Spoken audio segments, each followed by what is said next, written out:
Welcome on the news end of things. And Majority Leader Oseiche Mensah Bonsu says no NDC member will chair any of the select committees in Parliament. Now, the House is set to constitute various committees to, among others, review and approve the budget, which will be presented on the floor on Friday. However, the NDC caucus, in view of their numerical strength, is demanding the chairmanship. Some of the committees is split among the two sides. But the Swami legislator says that cannot happen. He explains why. I think that by Friday, as I've said, we'll be through with that, and the committees will be the composition will be taken to plenary for its consideration and approval, so that beginning next week, the committees will start functioning. Don't forget that already, I think there are 3 committees that have been approved of. The Committee on Selection itself, the Business Committee, and the Appointment Committee. So those are functioning. The other committees will be constituted. Linda, we've heard about, what do you call it, chairman and then ranking, a split on the committee. Can you confirm that for us, that the NDC wants to be chairman of some of the committees? On what account? Well, that's the information. On what account? Same number? On what account? American strength in the House, 137, 137? It's not 137, 137. They're calling for equal strength. It's not, is that the case? Is it 137, 137? You have an independent candidate joining you. So for purposes of transacting business, if the person joins, that's it. If the person, I mean, you see, when these issues come up, you yourself, you should go into history to see what happened, right? In 2009, when, after the elections, Parliament was to be sworn in, the NDC had 114 members. The number at the time was 230. They didn't have a majority. They were joined by other parties and independent members to cross the 115 barrier, right? And that then made them the majority caucus, for which reason they chaired all committees in the House. What is different? Let's talk about the budget. So what is different? Well, it's not different from this. You know? So if they tell you, remind them that this is what happened at your time. Well, on now to other matters, and the Methodist Church Ghana has promised to partner government to harness development in the OT region after successfully establishing a branch in the region. The presiding bishop, Most Reverend Dr. Paul Kwabena-Boafo, detailed that apart from winning souls for Christ, the church aims to invest in human capital development coupled with the provision of social basic amenities. He was speaking to JoyNews at the dedication of the First Methodist Church Chapel in Dambai. The Methodist Church Ghana, after about 186 years of existence in Ghana, deemed it fit to establish a branch in the OT region. With support from the Church's Lay Movement Council, a 300-capacity worship auditorium has been constructed in the regional capital, Dambai. Kwesi Bochwe is the immediate past lay president. The presiding bishop at the climax of the 70th anniversary of the Lay Movement Council charged us that by the end of the year, last year, we should have been able to put up the first chapel for the church in the OT region, and for that matter, Dambai. So that was in March. We accepted the challenge. And despite the restrictions brought about by the COVID-19, we managed to mobilize all the necessary resources together with the entire church. So we moved very fast, and here we are. The product we see is a result of a united front. The presiding bishop, Most Reverend Dr. Paul Kwabena-Boafo, commended the council on completing the first phase of the church's objective in the OT region. And indeed, as I said, it is historic because it is the first Methodist chapel in the whole region. And that makes our inroad very significant. Within 1 year, we built this magnificent place for the people. And as you have seen, we don't just come in looking at the spirituality of the people, which is also very important. But we are looking at their physical needs, we are looking at their social needs, we are looking at psychological needs and then educational needs and health needs. And so with this chapel build, we are now going to the second phase of the project, for which our unit that deals with education will come and do a setup for the starting of schools. Then after that, we will also look at the health needs. But the Oti Regional Minister Designate, Joshua Makabu, promised to support the church in harnessing development to the area. Yes, the Regional Coordinating Council is still pending at the Municipal Assembly, but the Methodist Church within a year has been able to put out these edifices. This is a strong sign of commitment, and it is my hope that those of us in Dambai, those of us in the Oti region, will do whatever it is within our means to ensure that the Methodist Church will grow not only in numbers, but in a spiritual context, in the moral sense, and we will work together with the church. Fred Kwame Asari, Joy News, Dambai. Well, parents now can rest assured their children can browse the internet with full legal protection against cyber criminals. Lawmakers finally gazetted the Cybercrimes Act 2020, providing rules and punishments against internet crimes. It includes circulating nude images and pornographic materials that harm especially women and children. Perpetrators could get a minimum of 10 years in jail or be slapped with a between 30,000 to 60,000 Ghana cedi fine, or both. Samson Ladia Anyanini gave highlights on the show The Law. You took your activity onto the cyber sphere and you were found to be doing things that involve the sexual abuse of children and even adults. For example, the law names child grooming. Yep. I have seen child grooming. I need to understand what that means. It says child grooming for sexual purposes. Or if you were somebody who was aiding and abetting such a thing, like child grooming. Aiding and abetting could be that you are either promoting it, you are giving money to sponsor it, or you are providing a platform for such a thing to be done. You are providing facilities, be it your home or whatever facility it is for that purpose. And then it also talks about cyber stalking of a child. Then you could be looking to go to jail for 15 years, between 5 and 15 years. And I find something very interesting here, that the law doesn't seem to give you an option of paying a fine. Then if you fail to pay the fine, you are put into jail for some of these offenses. Well, there's more, because the host of Showbiz A to Z, George Quay, has welcomed the law, indicating it is a good deterrent against cyber abuse. I am particularly excited about that part that protects our children, because you'd realize that this is a country, or in our part of the world, sometimes we do not protect children enough. Even those of us in the media, it always becomes some sort of an ethical dilemma when cases involving children are being reported. I mean, there are certain media organizations or media personnel who don't even know that when you're dealing with issues that are sensitive to children, sometimes you don't even need to disclose their names. You don't need to disclose their direct identities. You don't need to show their faces and some of all these things. You ask yourself that, what kind of media training have some of these people had? And, you know, what sort of ethical dilemma tools? There are various tools in resolving ethical dilemmas in the media space. What sort of ethical dilemma tools are some of these people using? Are they going by the categorical imperative? Are they going by the Rawls golden mean? Are they going by which one are they going by? You understand? To resolve that ethical dilemma so that they can weigh the options and know how much of the information to give out. Because at the end of the day, it is key to protect children at all times. Well, the Old Tafu Youth Development Organization has donated 8 cancer treatment accessories to the Department of Radiotherapy and Nuclear Medicine at the Komfo Anokye Teaching Hospital.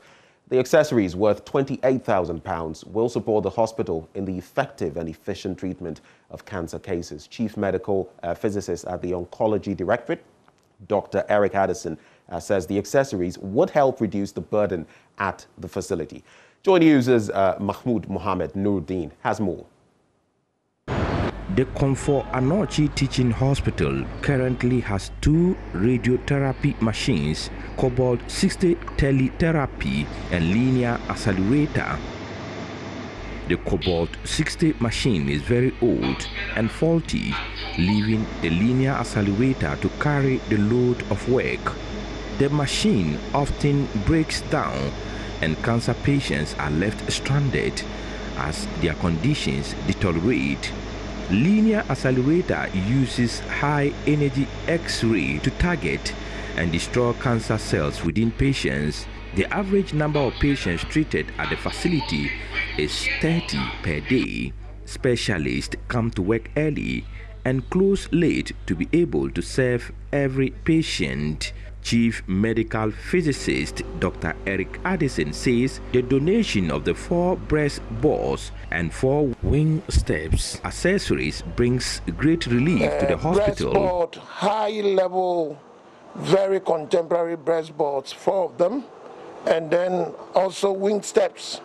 That will go a long way to help in terms of breast and then the thoracic cavity and then other equipment that is added to it, and they are quite very useful to our treatment. We need these things in terms of using them for simulation CT and daily treatment of our patients, and something that we've been struggling to acquire, and therefore this donation is timely and it's very important. The breast board is used for breast cancer treatments, while the wing steps are for lungs, chest and abdominal cancer treatments. Nazir Ali Chilenon. Thanks to the efforts of Nazir Ali, a former senior radiotherapist at Singleton Hospital in Wales, the accessories were released to the Comfort Anochi Teaching Hospital. Singleton Hospital, located in Wales, have been very helpful in donating such items. We believe that this is only the first of its kind and it's not going to be the last. For Tafu, Comfort Anochi Hospital is our referral hospital. If we don't try to make it the best, it means we can't get the best treatment in Kumasi. I myself have been saved here. I had 2 serious operations in Comfort Anochi. They couldn't take me to Accra. I have to come here. So if we have anything to give, I think the first place of choice is Comfort Anochi. Authorities at the oncology department look forward to similar donations to strengthen the facility. A report by Mohammed Nuruddin. I won't have it, I will go. Staying on the health front, the life expectancy of preterm babies at the Bimbilla Hospital in the northern region has improved considerably following a supply of incubators by the Ghana Chamber of Mines. Hospital Administrator Mohammed Hashmiru tells JoyNews' Martina Bugari the gesture has saved the hospital some money as well. Martina has more in this report. The Health Service Administrator of the Bimbilla Government Hospital, Mohammed Hashmiru, who said this when the executive of the Chamber of Mines paid a visit to the hospital, noted that plans are far advanced to refurbish the old labor ward into a neonatal unit care. He appealed for more incubators so that the hospital can save more lives. It needs a total renovation work in the first place. And it will also need, after the renovation, we also need equipment, because we can't only renovate it and just we say, oh, the place has been renovated. It has to be put into use. And after renovation, we will need equipment like incubators and other, gadgets used at the labor ward at the center. It will help to reduce it to the minimum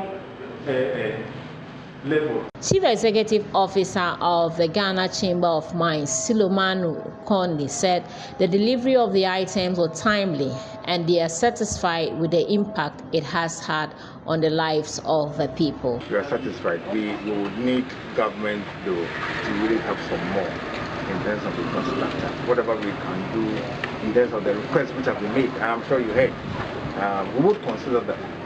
We will consider them, and then I'm sure in due time we'll get to know what we have considered within the constraints of the budget. Now, the chairman of the West Mamprusi Municipal Security Council, Arimeyao Somolaki, has urged Muslims to continue to maintain peace and unity and eschew religious violence and divisions. According to the chairman, violence and chaos by some Muslim sects do only retard progress and development, but also constitute a serious breach of the tenets of the Islamic faith. There is more in the following report by Ilyasu Tanko. Islam stands for peace. For that matter, all must embrace peace. The Holy Prophet Muhammad sallallahu alaihi wasallam mentioned in his hadith that al-fitnatul na'ima na'ana Allahu man aikataha, that indecency, chaos is all asleep. God curses the one who wakes it up.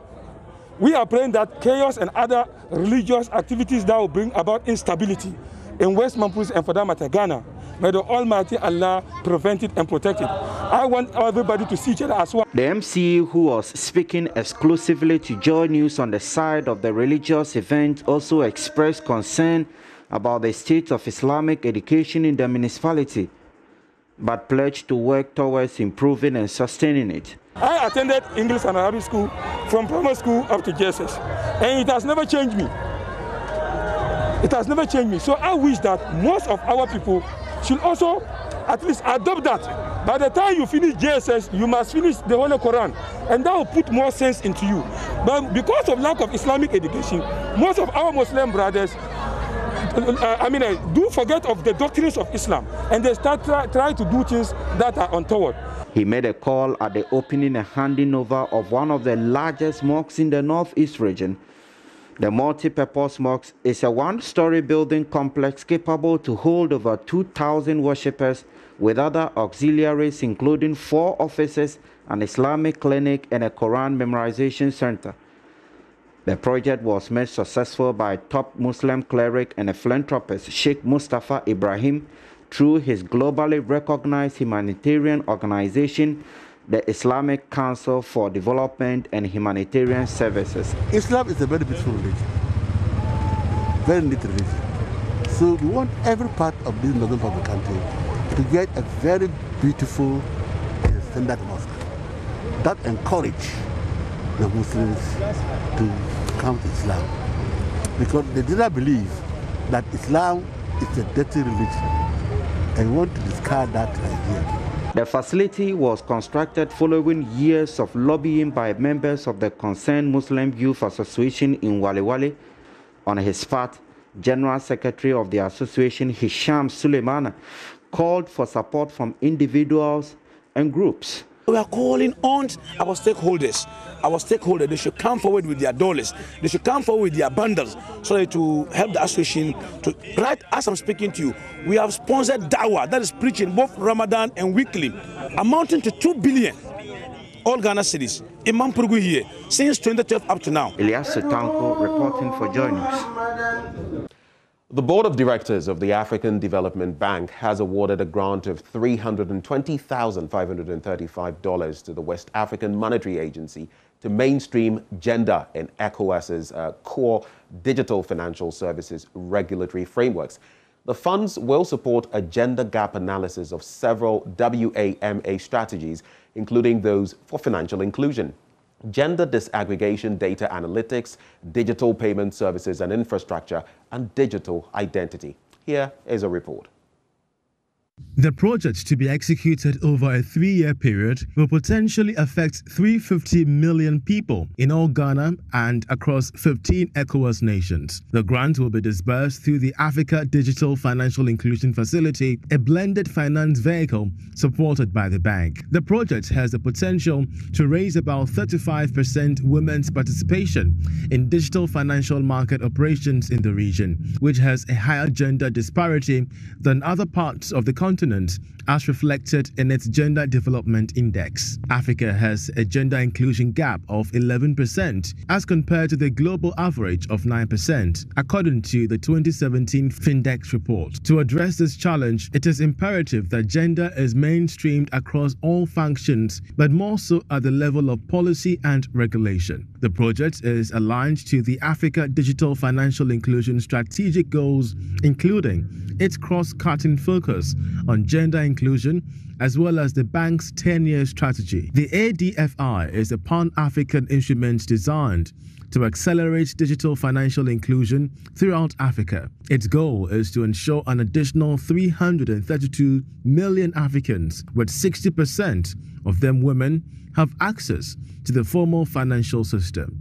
ADFI's current partners are the French Development Agency, the French Treasury, the Ministry of Economy and Finance, the government of Luxembourg's Ministry of Finance, among others.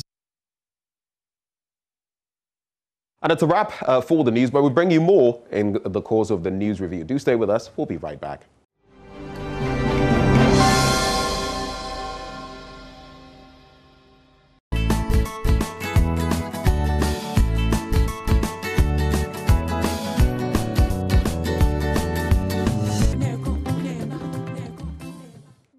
I guess we're going to be doing the Adwa thing. Neba.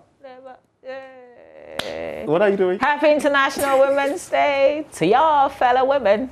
Happy International Women's Day. Thank you, Bear. To us, we associate with you.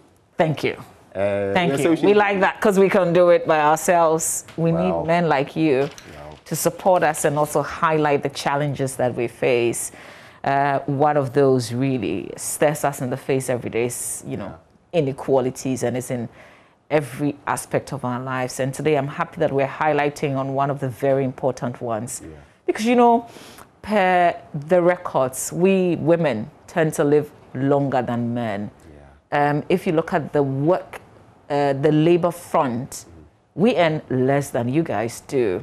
So if we're going to live longer and we have less pension and sometimes no pension at all, you can imagine the consequences of things that we like. Yeah, so I'm happy that today we're talking about pensions and the focus is on women as we look at International Women's Day. This is critical because, a lot of women also tend to do the care kind of work. So siblings, your sisters, your wives are taking care of the sick, they're taking care of the home, they're taking care of the children. Those things it's don't multifaceted, I mean. With pay necessarily. And so what kind of pension schemes are there for women like that? All of us, I'm happy that we're talking about this today. It's critical. Very interesting concern there. And it just brings to mind something that, years ago came to the fore. Even the BBC, and the payment structures and a number of issues that came up with regard to equal pay for equal work. Absolutely. And the fact that there were people on a similar pedestal in terms of what they were delivering, the work they were doing, how many years they had spent in that establishment. Yet the yawning gap that seemed to be there between the male workforce and the female workforce, people doing the same thing. So Absolutely. It is indeed a reality, and this is an age-old problem. It's not a problem that started today. There were times when women were not allowed to exercise the franchise, women were not counted when certain decisions were being made. We've come very far, but there's still a whole lot more to be done. There is. Something else I'm happy about when it comes to International Women's Day today, the bit about focusing on not just the gender equity or gender equality situation, but the impact of women at a time like this in fighting the COVID-19 pandemic. Unfortunately, today we'll be highlighting one of those. So many things to talk about today when it comes to women, and let's bring them to the fore. I think every year, it appears every year when we celebrate this day, we make some gains, no matter how small. Over time, they'll aggregate and we shall make progress. Oh yeah, definitely. So the economic protection of women in later life, of course, it depends on several factors that intersect, including what we are focusing on today, pension system rules. So you've got to stay for that. We've got some fantastic women that we'll have this amazing conversation with. Happy holiday. It's a holiday. Do you even know why it's a holiday today? You know, we have this tendency to roll over holidays when they fall on weekends. But, you know, it would be interesting to find out, just a quick thought, to find out when this whole thing about rolling holidays forward started. You know? Because in other jurisdictions, it falls on a weekend. It is a weekend.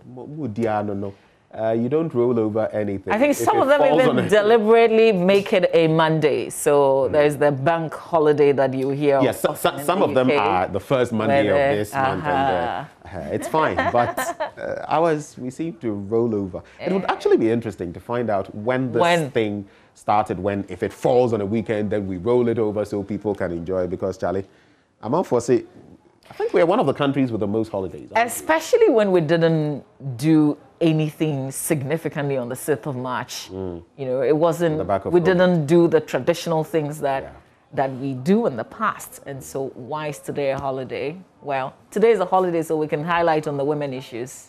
And so I like it. What exactly are we celebrating again? There's a whole lot to celebrate, yes. But in Sempi, all right. In the course of this review, there's a statement that the First Lady Rebecca Kufuor has issued. We're going to share that with you, and then Mrs. Lodina Mahama is also out with some statement. We'll share that with you. But we've got very limited newspapers today, obviously because it's a holiday. I'm actually surprised that we have 3 papers, really, because and the papers normally, are dieting. They are on a diet. So if you look at how Hata... It's a holiday. Hata, even the Daily Graphic is. Hi. Let's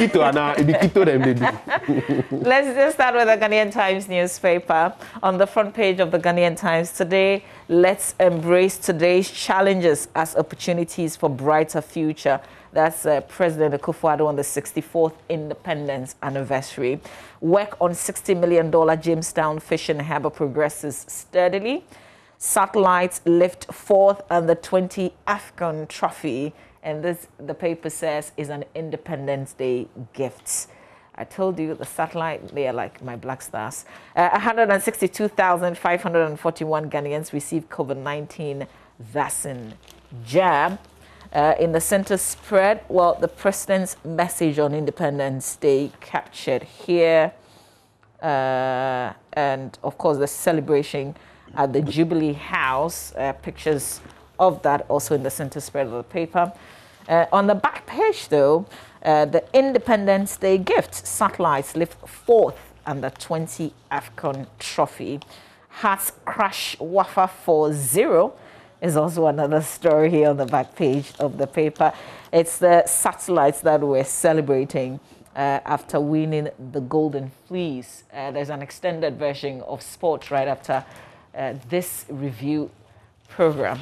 Then we get to, if you missed the game, you want to relive those goals and how they won the trophy. We'll bring that to you and conversations around it. On page 3. We're hoping, it is our hope that they will replicate what in 2008, 2009, Andre Dede Ayew and his team did, going for the world, you know, the Mundial as well. Hopefully they get to that, because their start in this tournament was very shaky. First, I mean, we were one of those teams to qualify as the best 13. We were one of 2 before we started ramping it up, Cameroon going to penalties and all of that. So hopefully they're able to ride this wave and zoom into the no pressure. No pressure for the we are giving them pressure. No pressure, Massa. We are giving them pressure. The people that you give fat bonuses to, cry, don't give them pressure. Don't come and put pressure on the satellites. We should give them more. On page 3, GIS arrests 2 suspected recruitment scammers. We tend to have these kind of stories at least every week in one of the papers. There are 2 suspected recruitment scammers. They're in the grips of the Ghana Immigration Service in Tema for allegedly defrauding about 30 unsuspecting victims of more than 250,000 Ghana cedis. The names, Ewa Forson, 46, and his 71-year-old accomplice called Hackman. And they were arrested following a report by a scam victim to the public relations officer for the Immigration Academy and Training School that she allegedly gave money to a suspect to facilitate her recruitment into the service. So the PRO said the victim assisted 4 officers from the Immigration Academy and Training School to arrest the suspects. And the story goes on. The operations department here, with a collaborative effort from 4 other officers from Asimfosu, and with the help of the commander and our regional commander. Okay, well, they don't actually break the issues down in terms of, and this story was picked from our website, myjoyonline.com, by the way, in terms of how they managed to get these monies. You have to read a lot more of the story, but we keep on saying, and we've been saying here on the show, don't pay monies to third parties. I think when the minister designates, then when they appeared before the appointment committee, they also said the same things, and we've been trying our best, but people still want to go through third parties and pay as much as 250,000, 30 of them. It has to do with first of all, the lapses in the system, then the frustrations of ordinary Ghanaians. Because some people have simply come to believe that the normal route won't work unless you know somebody, unless you pull some strings. And when you create that sort of system, when that perception festers, this is what you get. Yeah, yeah. It's so difficult convincing the people that no, it's just this route, because they think, no, this person told me this, and I've seen people do this, so I think it I was going to say that, because often somebody knows someone who went through it through a third party, possibly. Yeah. So when there's evidence to show that it is possible, then they are super confident. There are so many back doors in the system. Yeah, absolutely. So I guess what you're saying essentially is that it's not enough to tell the people, and we see that the Immigration Service is still telling the general public that don't go through, but when it is possible for others, then it will be difficult. I mean, what are your people doing behind the scenes? Yeah, absolutely. But it's sad that people continue to give monies out. The last time it was a pastor who carried himself as a police commander and then took monies from people, promising them that he was going to get them into the police service. We've heard about the military, and this story is about the Immigration Service. So it keeps happening. We can't just continue to warn people when others have found their way into those agencies. But there's another taxi driver murdered at Kole in Kwanta, a sad one. The taxi driver identified as Joshua Amavagba, alias Joe B, believed to be 25 years old, was a resident at Adam Magazine in Koforidua. He was found dead on a plantain farm at the same scene where another taxi driver was found dead a month ago. This is getting scary. It is believed that Amavagba was strangulated by his assailant in a fierce struggle, and the suspect absconded with a brand new taxi cab with registration number ER120821. The body of the deceased driver has been deposited at St. Joseph Hospital morgue by police for preservation. The family members lodged their complaints at the Eastern Regional Police headquarters.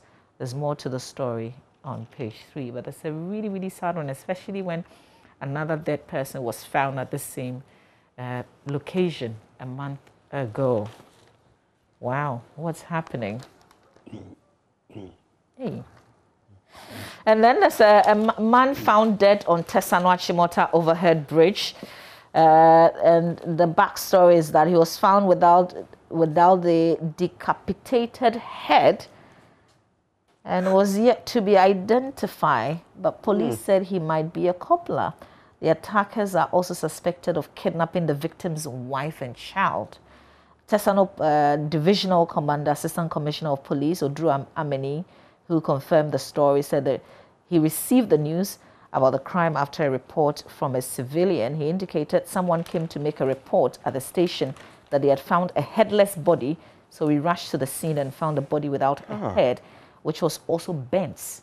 We have not been able to identify the victim yet, but we have had some information suggesting that he was a shoemaker, and I'm sure we will be able to identify him soon. Investigations are still ongoing, and this is picked from citynews.com. What is happening?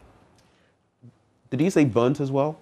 So these people were likely trying to hide the identity of this person. Wow. But that is brutal.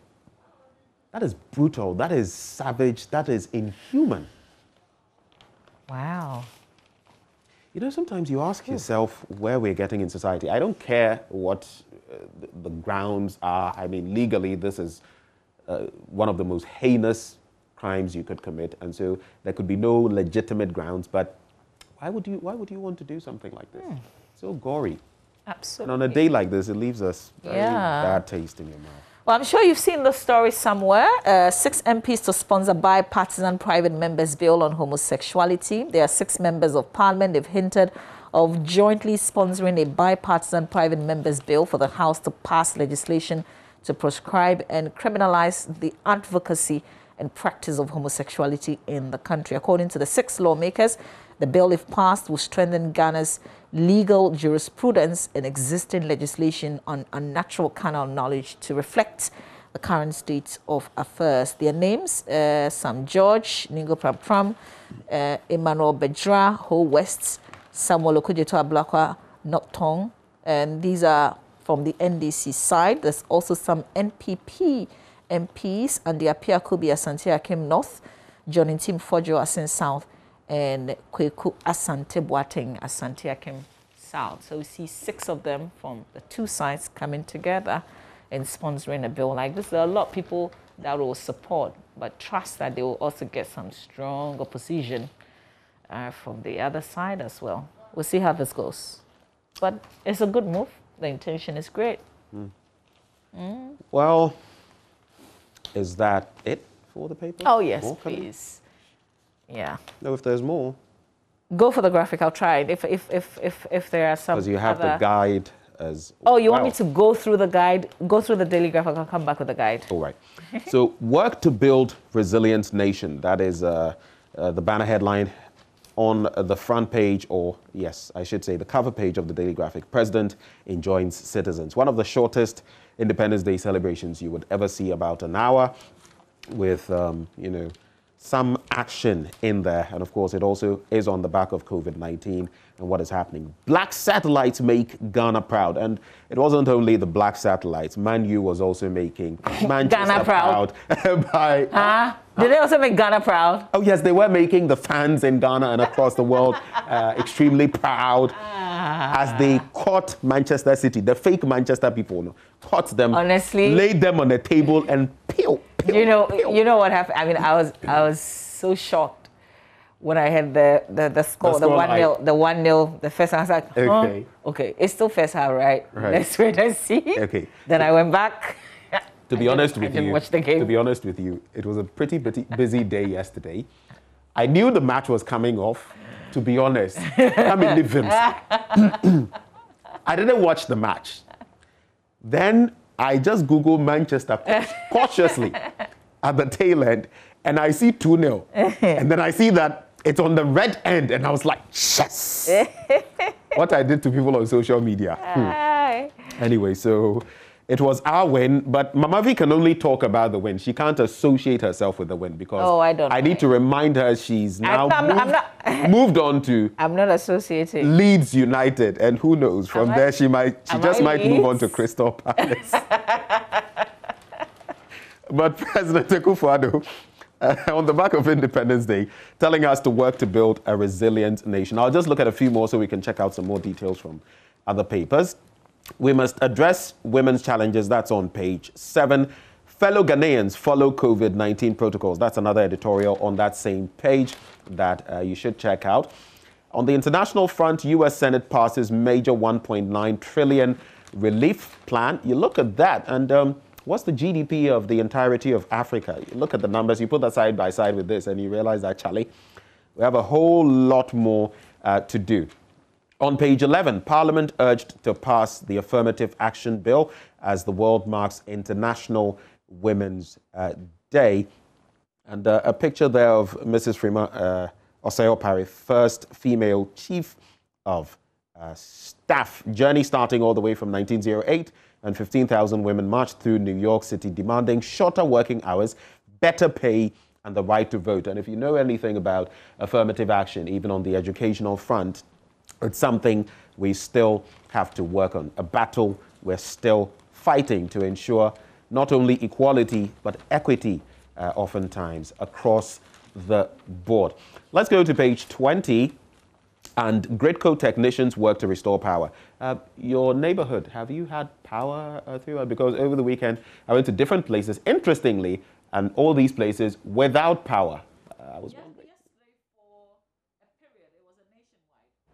Per the statement that Gridco issued, because a lot of places went off. It was a nation because they said they had a sudden shutdown of the entire system. And so all the major power, whatever, were off. But I've been experiencing the low power fluctuations often, even before the sudden off yesterday. And a lot of people are experiencing that as well. Something is certainly happening, and we need to be finding a lot more answers. We hope that our MPs will do the urgent questioning in Parliament so we can have some proper answers beyond the statement that you would see Gridco issue because they've experienced something. I don't think it's just a matter of what happened yesterday. Something is certainly happening somewhere. Yeah. And when you read, just a bit of what page 20 says, the Gridco technicians are working to restore power. And like he said, they say it was a result of a challenge experienced in the power system, which led to a total system shutdown. But the situation is being worked on. Two final headlines. Christians urged to take COVID-19 seriously. So I like the fact that, and I like reiterating this, when the religious groupings and other groupings keep coming in and informing their members, look, take this seriously. And Kumasi Zoo reopens. It's been a while, so they're finally back on their feet. Finally, on the back page, Hearts whitewash Wafa 4-0. That's a good one for the Rainbow Boys. In fact, now they've leapfrogged my Krobia Kumasi Asante Kotoko, and they are now 3 points adrift of us. They are in number 4 position with 27, and we are in number 8 with 24. But you know that it's only a matter of time. Hearts, they don't go fit we. It's just a matter of time before Kotoko comes back to its rightful position. Let's do the daily. She has fun. The Daily Guide newspaper. That's the last paper we have on the front page. Of course, the satellite's 64th gift is the best we could receive this year. Let's build together. That's President's call to Nigerians to hang. Jury satisfied. That's the kidnapped Takoradi girls. That incident. The 2 who were being tried have been found guilty, and they've been convicted, essentially. It's been a 2-year journey. 28 ministers sworn in as well. That's how the front page of the paper looks like in the center spread, and every celebrity is wise. That's actor Prince David Osei saying, well, not every human being is wise. Extend that. More tears for Bob Pistol as well. A 1-week observation was held to honor the memory of the late award-winning photographer on Thursday at his residence at Ablikuma, a suburb of Accra. And, I spoke to a very good friend who was really close to him. And the backstory is unbelievable. He has a very young family, 3 children, and he just, oh God. Those who were close to him say he was a really kind person. Really, really nice. It's said that it's the things you do, how you make people feel, that remains after you're gone. And so if people give this sort of testament to your life, I think you have lived and lived well. Yeah. How about court finding a presenter for committing adultery? This happened in Nigeria. It's real. It's a high court in Port Harcourt that, gave this conviction. Yeah. Yeah, there are countries where... I'm not saying it's not. And there are countries where these things are done. You just think about... He was to pay 5 million naira for committing adultery. And What would the equivalent of that be in CDs? Not sure. I'm going to do this. Yes, I'm going to do this. 5 million. A lot of Nigerians have been reacting since this ruling on the 18th of February. and the guy... Okay, so 5 million naira is actually 75,305 Ghana cedis. And that forms out 75K. Okay, that's less than 100,000 Ghana cedis. Less than... Okay. So it's a fourth of 100,000 Ghana cedis. Okay. Or a third, I should say. Okay. 75K. Papa no waboka. Waboka rough. Oh, but I hear sure he'll pay. Well, it depends on. He'll pay. Okay, let's say 75K right now. Wouldn't be able to give it to me. No, sir. But I haven't offended you, right? Oh no, not at all. Yeah, but in this instance, if you've offended, if you've committed an illegality, you would find the money and pay. Wait, yeah. Your freedom or your money. Anyway. Yeah, but some things can't be restored, right? The reputation. I don't know how he's going to do that. Okay, now let's talk about International Women's Day just before we make way for sport. Of course, throughout on our show today, everything we're doing is because of this day. But the First Lady, Rebecca Kufuor, has issued a statement. We just want to read portions of that to you. She added a beautiful picture of herself, and this is what she's had to say. And I'm just going to forward because it's quite a long statement on International Women's Day. She says there is a parallel global campaign theme, Choose to Challenge, highlighting the importance of challenging biases and misconceptions in the interest of creating a more inclusive and gender equal world. So in celebration of the day, it continues to be very relevant because of the many issues concerning women and girls that deserve to be highlighted and given the requisite attention. Ghana, commended by the World Health Organization for her resilience in the fight against the COVID-19 pandemic, is making her presence felt amidst the prevailing challenges by using the occasion to focus on the effects of the pandemic on women and girls and map out strategies to ease their suffering. This is critical because right from the onset of the pandemic around the end of 2019, women have been identified as frontliners in managing the crisis in their role as health workers, caregivers, innovators, and community organizers, among others. This is just portion of the statement that the First Lady has issued. Here is a challenge to choose to challenge in acknowledgement of the theme for International Women's Day. Watch this.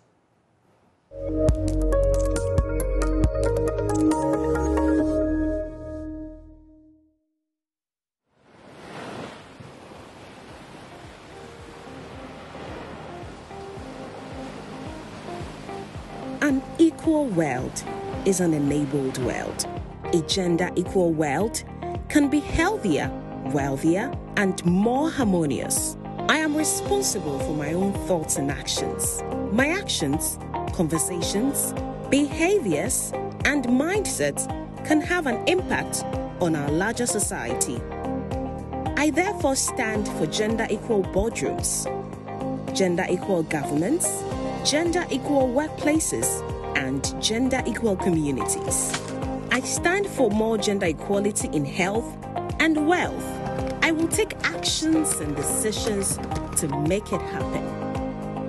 As I strike the Choose to Challenge pose, I challenge. I challenge. I challenge. I challenge. I challenge. I choose to challenge. It is my commitment to a gender equal world. I challenge. I challenge. I challenge. I challenge. I challenge. I choose to challenge. I will actively choose to challenge stereotypes, fight bias, broaden perceptions, and celebrate women's achievements.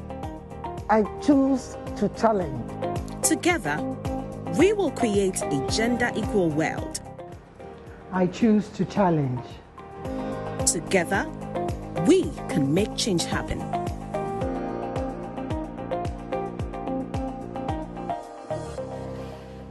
All right, and the former First Lady, Mrs. Lordina Dramani Mahama, has also joined the hashtag Choose to Challenge campaign. Here's what she's put out. Women in leadership achieving an equal future in a COVID-19 world. We must together recognize the tremendous efforts of female doctors, nurses, caregivers, scientists, and researchers in the battle against the pandemic. We must continue to push for greater reforms to promote the interests of women and protect them from all forms of violence. Keep making the world a better place. Keep inspiring. Ayiko, she says, and that's former First Lady of Ghana and President of the Lordina Foundation, Mrs. Lordina Dramani Mahama. You know, I just want to add this, that on behalf of the men, I also raise not just one hand, but both, and challenge with all of you. You know, like you said, I just want to re-echo this. The women can't do it alone. We, the men, must also support them to get to that stage. But before we get on to sports, we'd like to wish a very happy birthday to Sabe Farwell. Sabe Farwell is with our social media team. And today happens to be your birthday. I know you're enjoying yourself at home, yeah? But we love you, and just enjoy the day and keep being that super person you are. Sabe Farwell, happy birthday to you. That's how they all call you, but I call you Akosia. Happy birthday, girl. Did you give her that name? No, that's her name.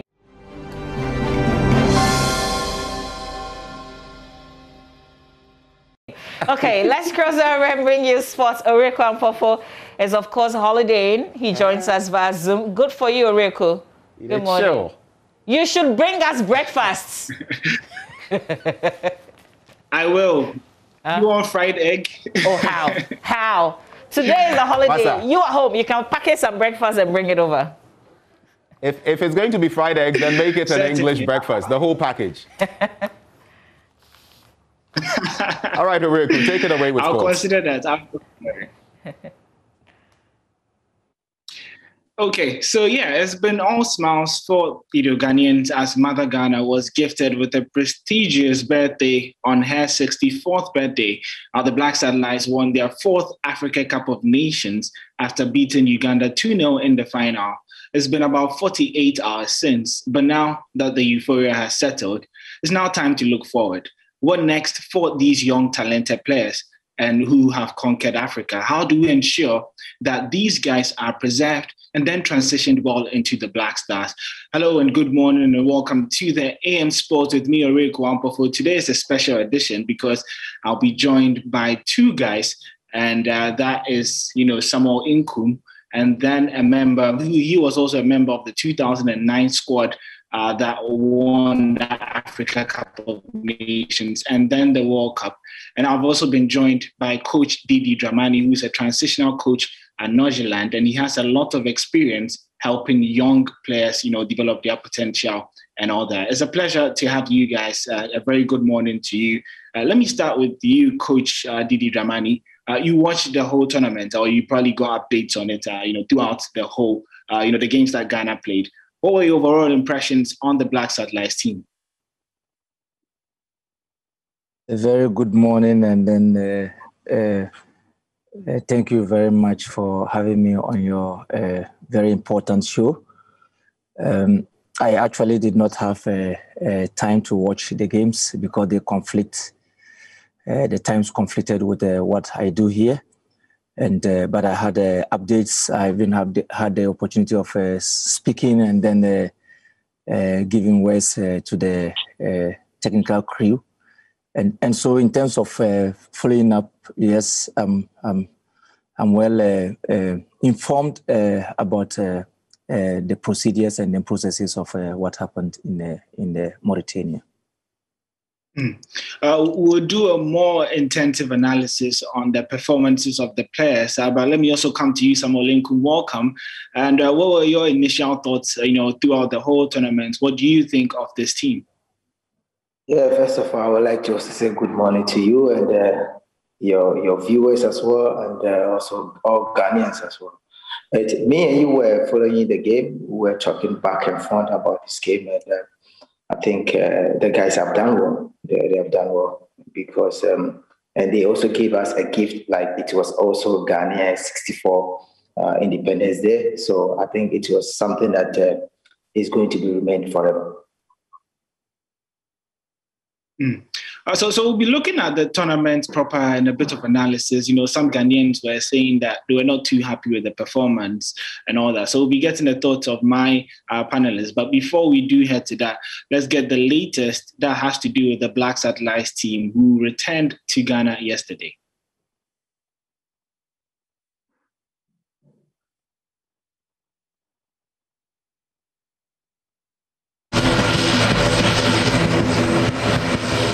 The Air Force Base saw government officials led by the sports minister, GFA officials led by the vice president, and also a small group of supporters to receive the victorious satellites.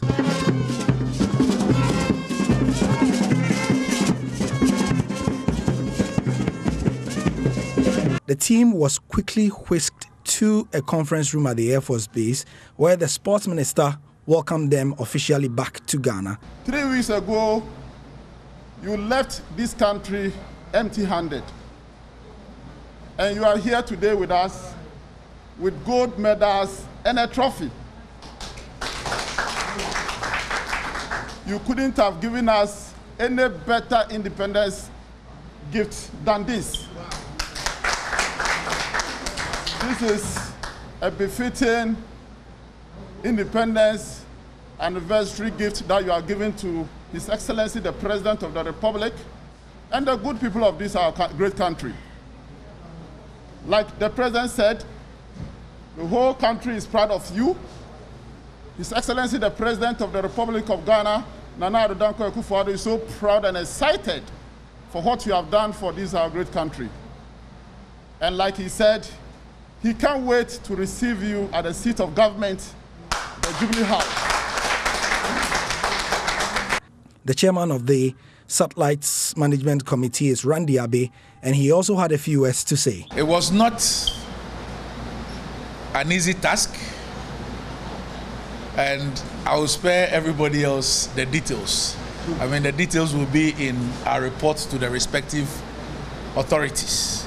But the road was bumpy, but we expected it because to become champions is like baking bread. You need to go through the process, and you have to go through heat and fire to be able to be well baked. And we went through that, through our group stages, through the knockout stage, and to the final held yesterday.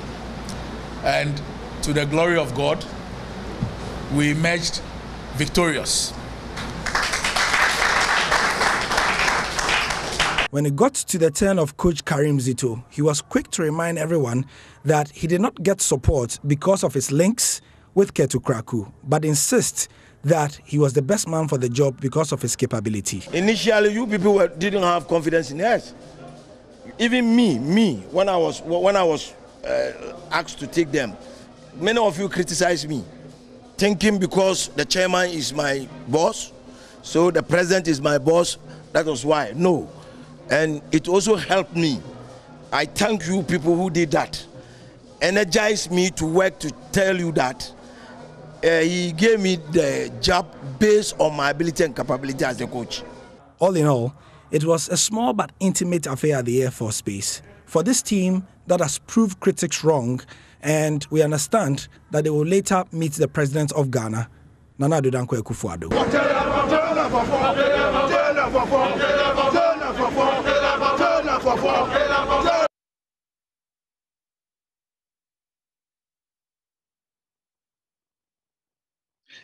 Well, that report was by Joy Sports' Gary Al Smith. Now, in case you're wondering why there was heavy criticism on this Black Satellites team, well, there was a school of thought that suggested that this is youth football and they would love to see patterns established and, the team play well to the best of their capabilities rather than grind out games and not be too result-oriented. Now, let me come to you, Coach Didi Dramani. Now, we know it's youth football, and we know they have won the tournament.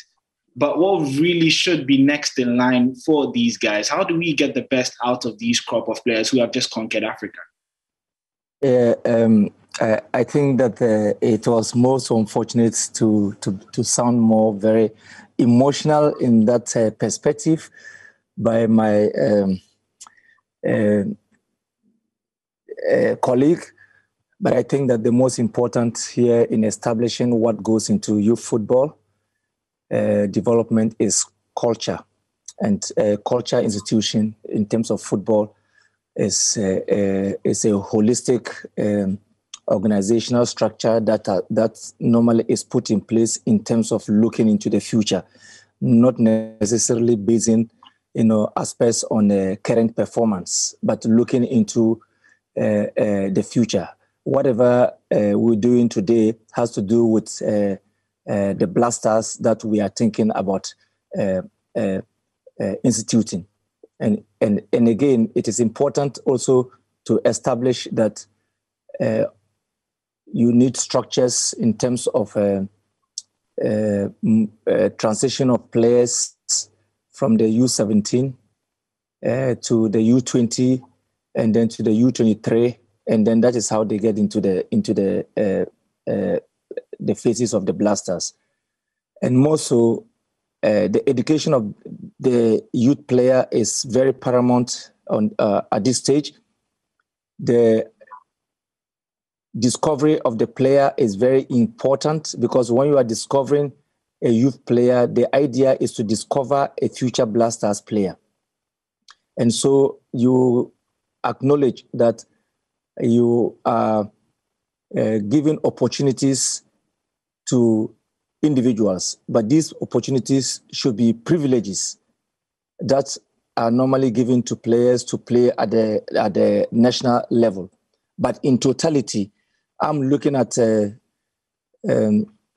youth football in the context of the entire nation. If it's in the context of the entire nation, it does not necessarily, relate to only the national team. If you relate it to only the national team, you understand that it's just a handful of players that fit in there. Emphasis is normally based on the institution of the right structures in terms of peddling it out across the fundamentals of the basis in the clubs. Because if the clubs are more endued with better structures, and that is what the club licensing is speaking about regarding putting in place youth development programs, and then categorizing it from U12 and categorizing it to U15 and then U17 and then U19. These are all structured, structures that are instituted in order to build into the future. So youth football development devolves on the approach of putting in place established structures in terms of layers where you can always make references, and then where you can also be able to institute the right approaches in terms of the players' education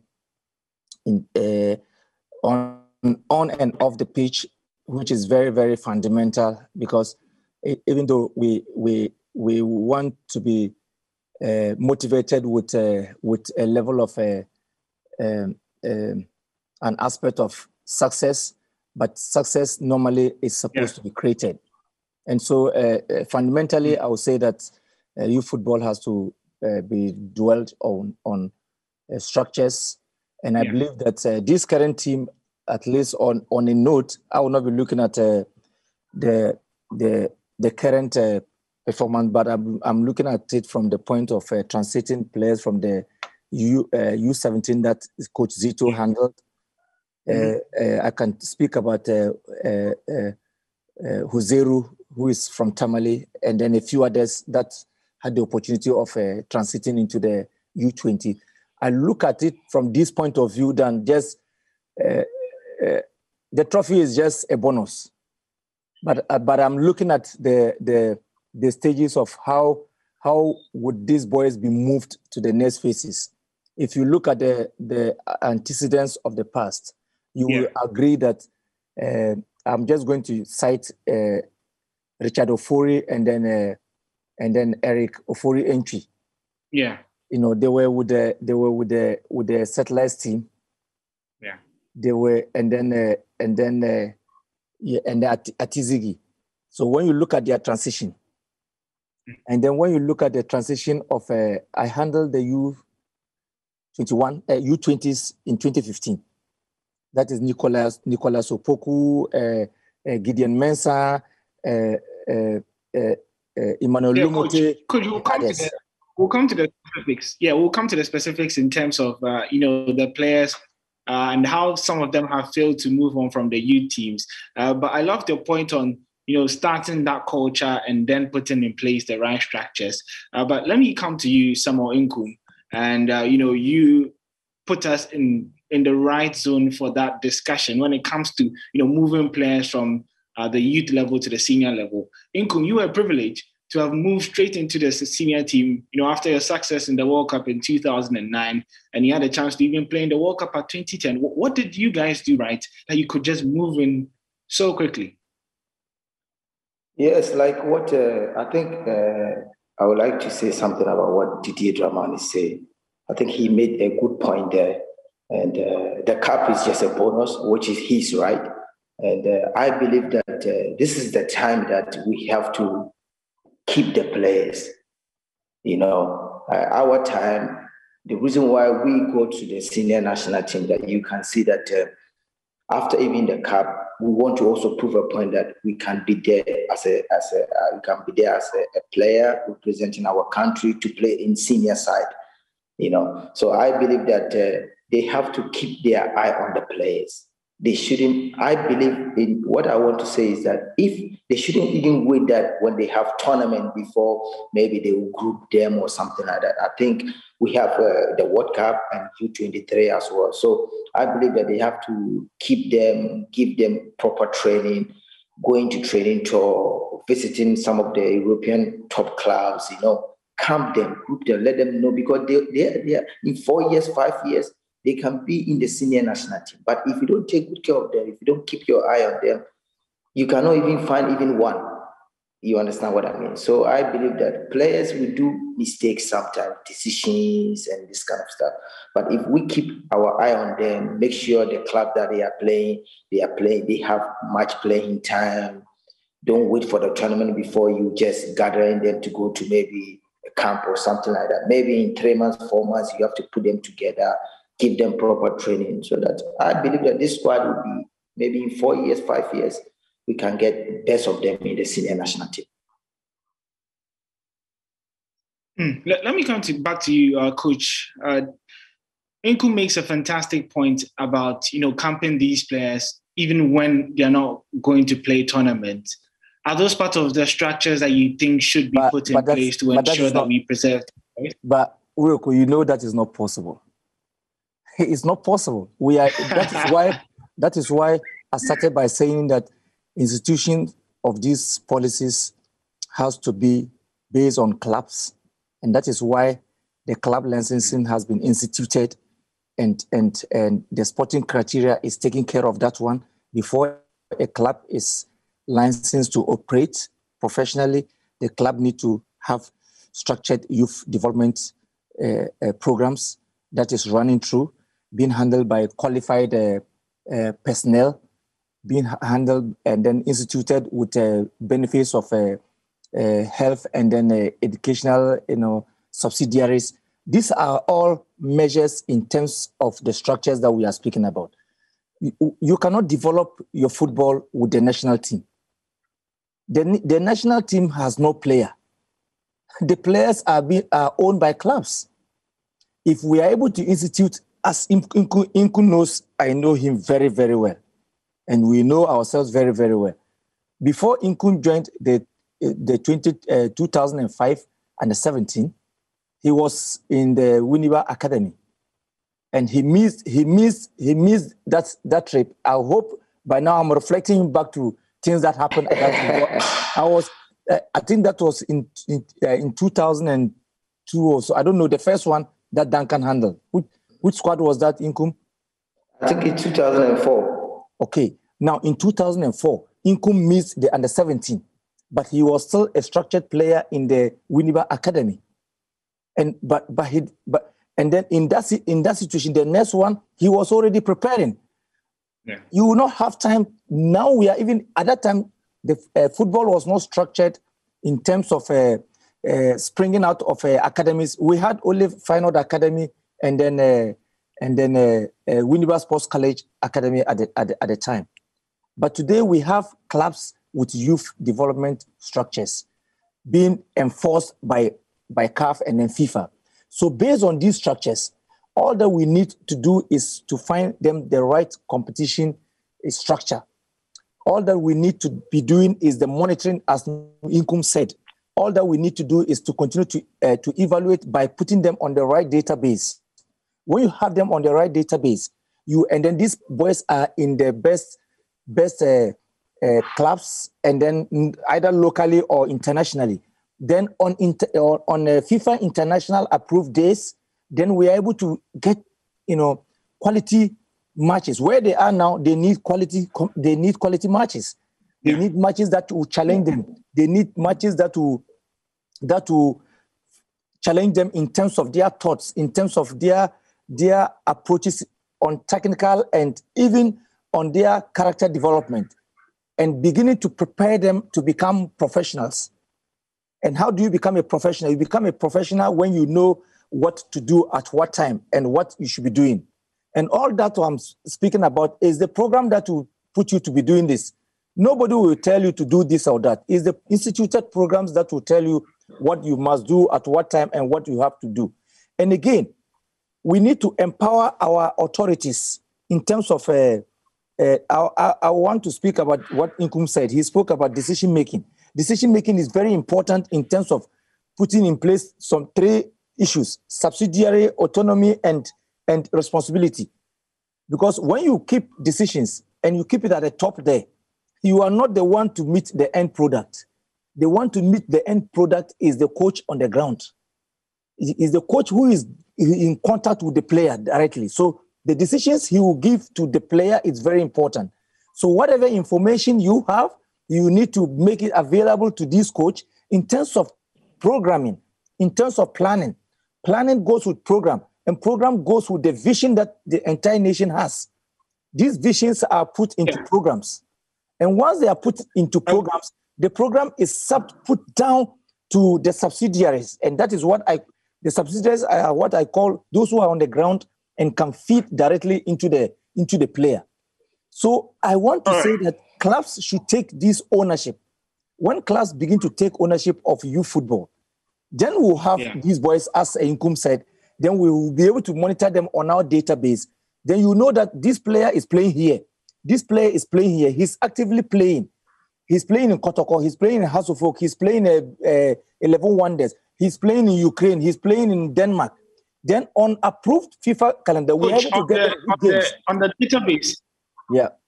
Coach, on the database issue, how do you say that, this player has done enough to move from under 17 to under 20? Or, this guy has played enough games. Okay. What are some of the factors that you can consider to say, this guy is good enough to move to a national team?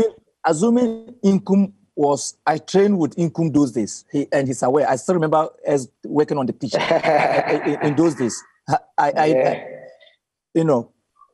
If I had Inkum at that time, maybe Inkum was 17 years. And then I look at Inkum's potentiality, not to be for the U17. I'll promote him to challenge him and put him in the U20 squad. And when I put him in the U20 squad, maybe he's a 2006 year born. So today he's 15 years. So if he's 15, and then I know that potentially his cognition or his temperament or his passion is huge. His size in terms of anthropometric is his size is he's a huge guy. I will not play him with the U17s. I will put him in the U20s, and then gradually I'll be monitoring him because he's on the database, and I know the potential that he holds. I'm not looking at him for the youth team. I'm looking at him for the Blasters, and that was how Abedi Pele and then the World Pele had the opportunity of playing for their national teams at age 17. He played at age 17 because the potential he had at that time was not to play him in the coals, was to give him the opportunity to play in RTU. And in playing in RTU, he still excelled at that level. So he had the opportunity to play in the 1982 1980 Cup of Nations in Libya as the youngest player. So these are all bases.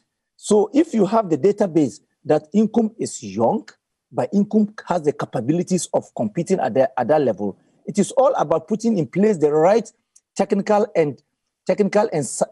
psychological, and physical components of the tools he needs. And that is the education, the tools he needs in order to be able to play.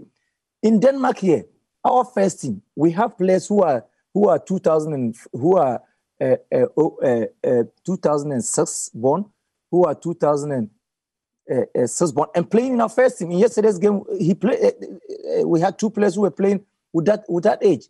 He's just 17 years, playing against older ones. It's the institution that will propel you to be able to do, because you have passed through the mill.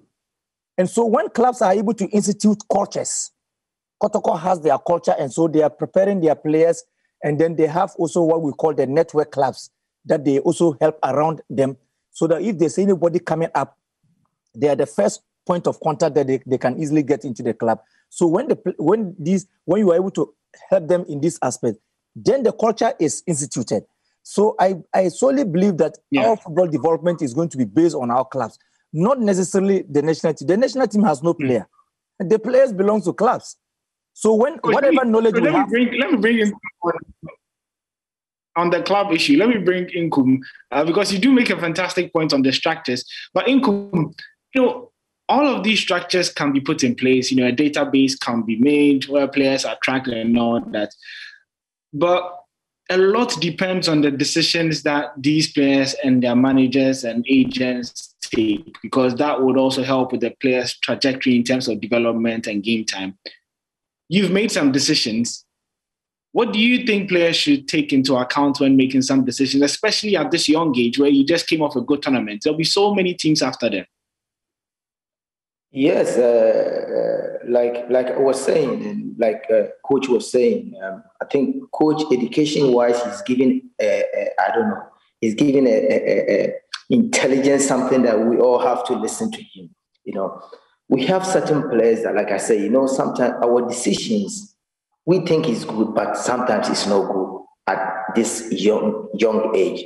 Like you said, now they won the cup. You see a lot of agents will come, a lot of clubs will come to them, but they still need education, that people that they, like Coach said, they can talk to.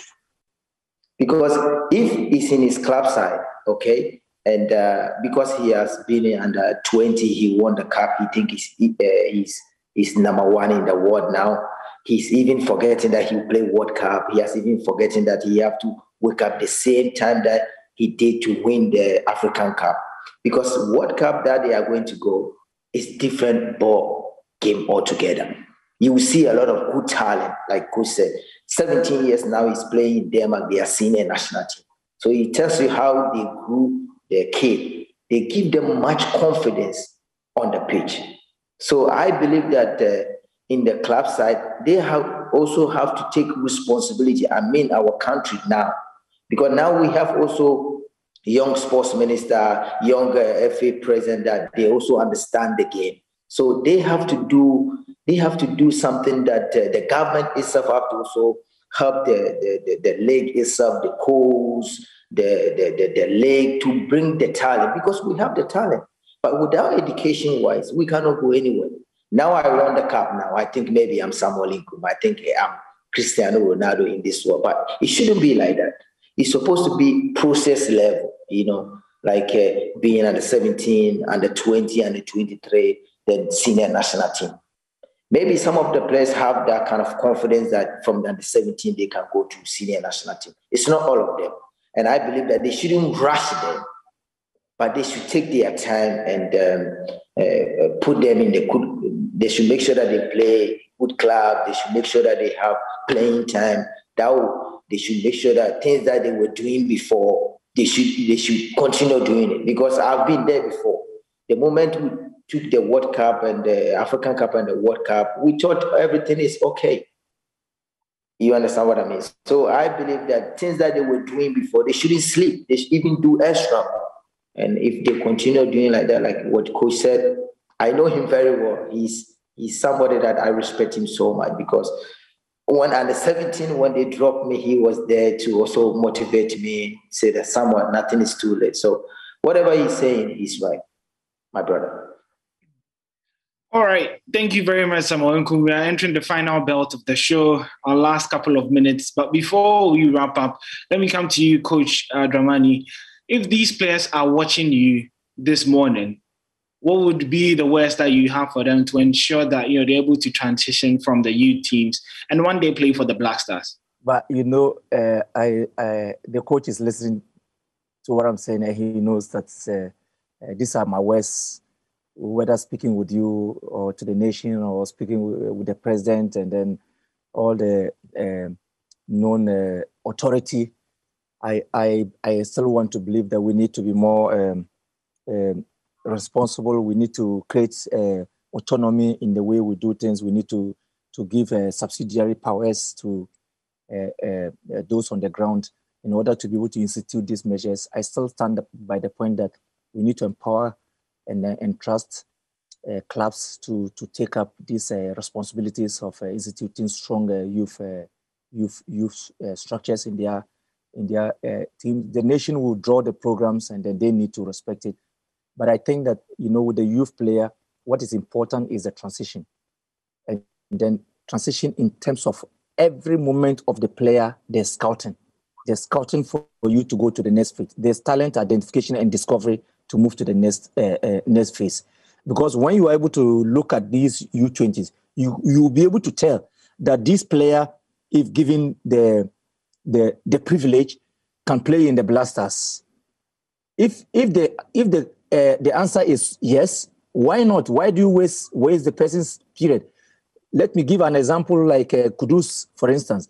Because of the exposure and the privilege he got with Right to Dream, would you say he was the only best player around? It was a privilege.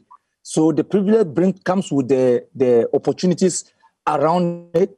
He was more exposed into Europe before even stepping his foot into Denmark. And now that he came into Denmark, he had the opportunity of being being educated and refined from what he did in Right to Dream. So he was more refined to be able to play in a higher league in Holland as in Ajax. In Ajax, he's going to be more refined in terms of his education. At least he has more than 30 years of active football to play for the senior national team. In the national level, he's had the opportunity of playing in under 17, in an under 20s, and then now he's in the Blasters.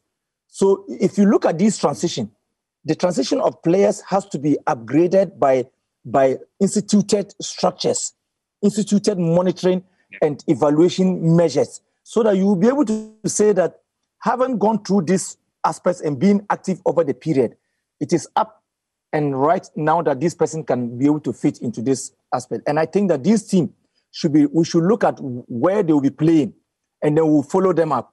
That is the monitoring. We should be looking at how we evaluate them and then give them the opportunities in order to fill into respective and then good matches that Inkum and I have been speaking about in this our morning discussion.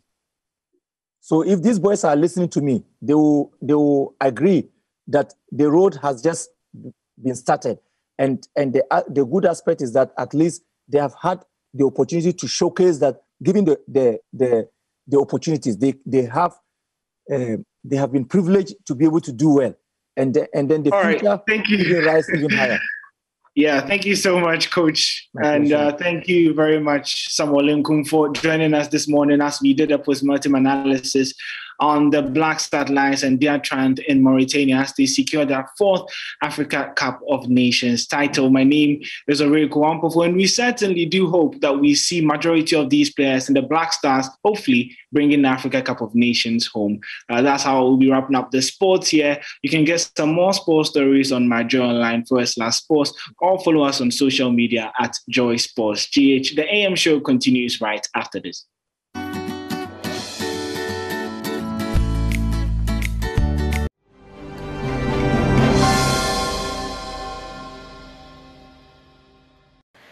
Now, pension systems have been an essential policy and a tool for the economic protection of older adults across the world, really, and countries across the world and regions for a long time. However, in a context of widespread inequality, not everyone enjoys the same level of protection.